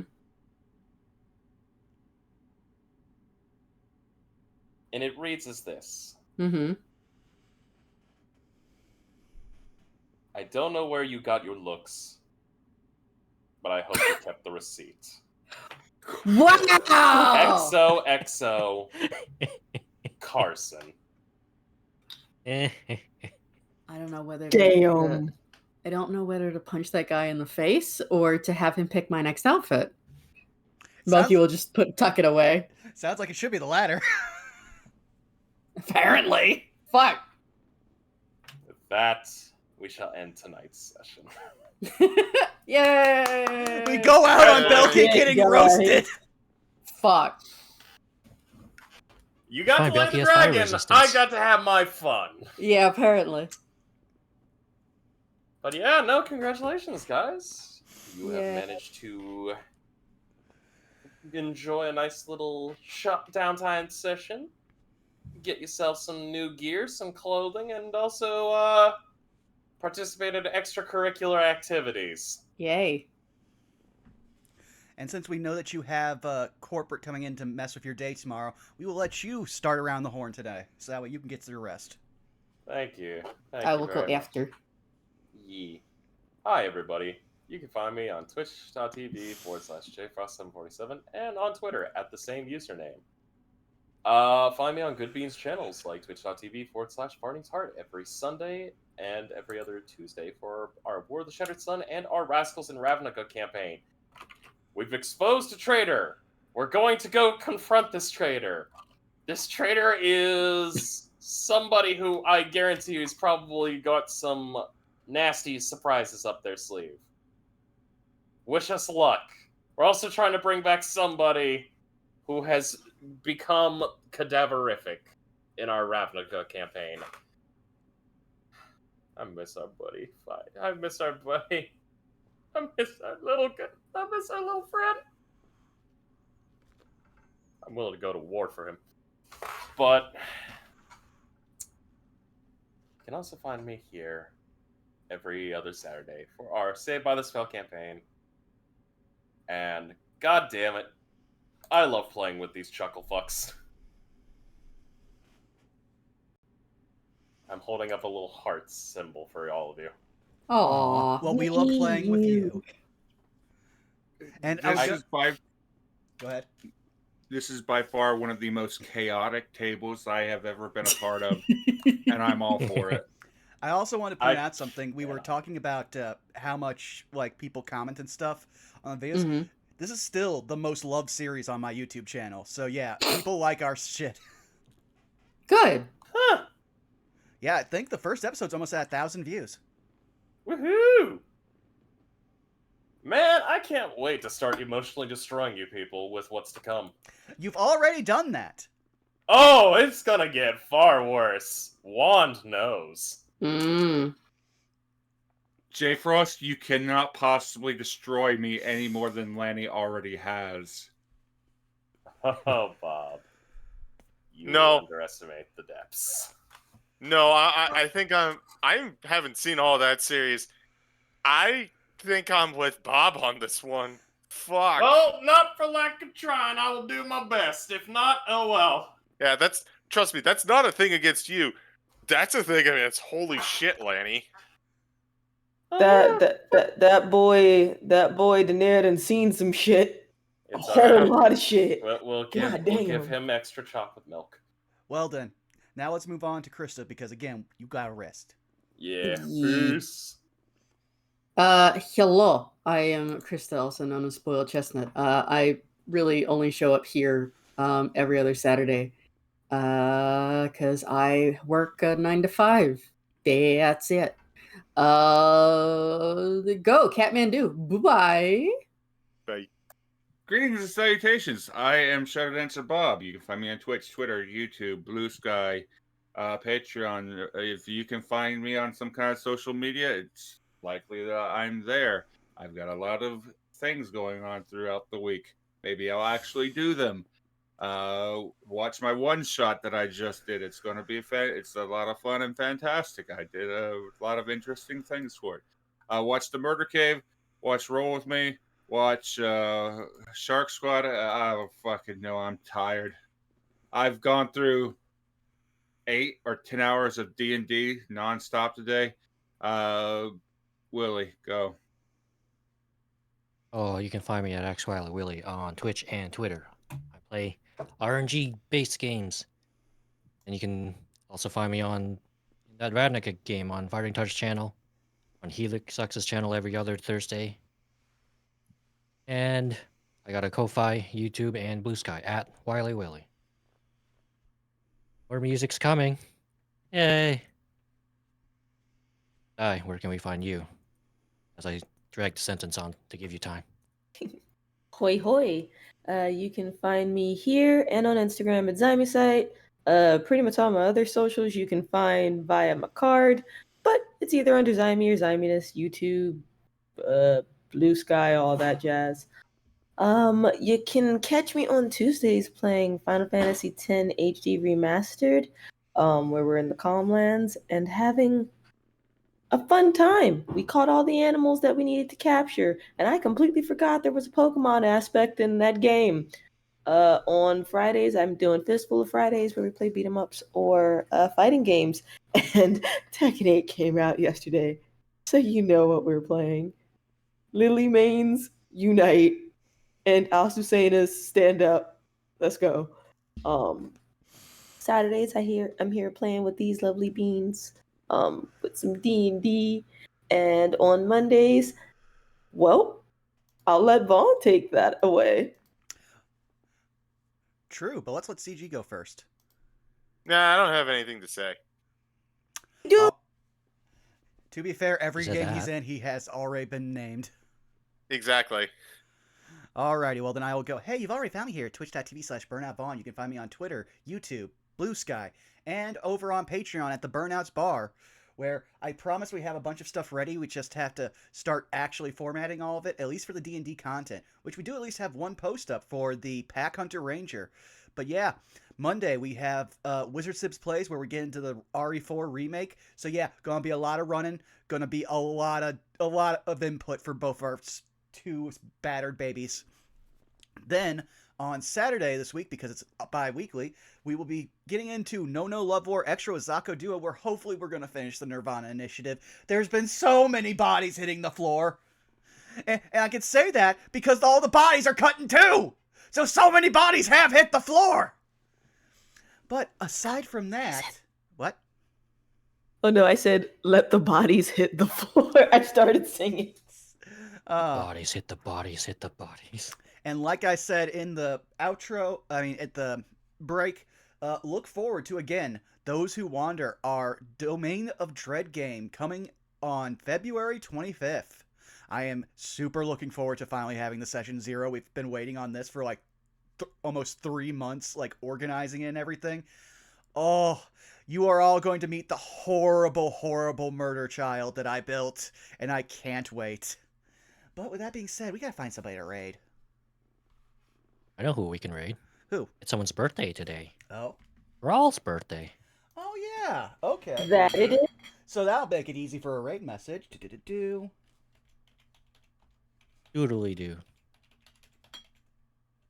All right, everybody, be sure to wish Brawl Kaiser, who is a very, very kind and good being, a happy birthday. We will see you again in 2 weeks. Thank you. We love you. Bye-bye. Bye.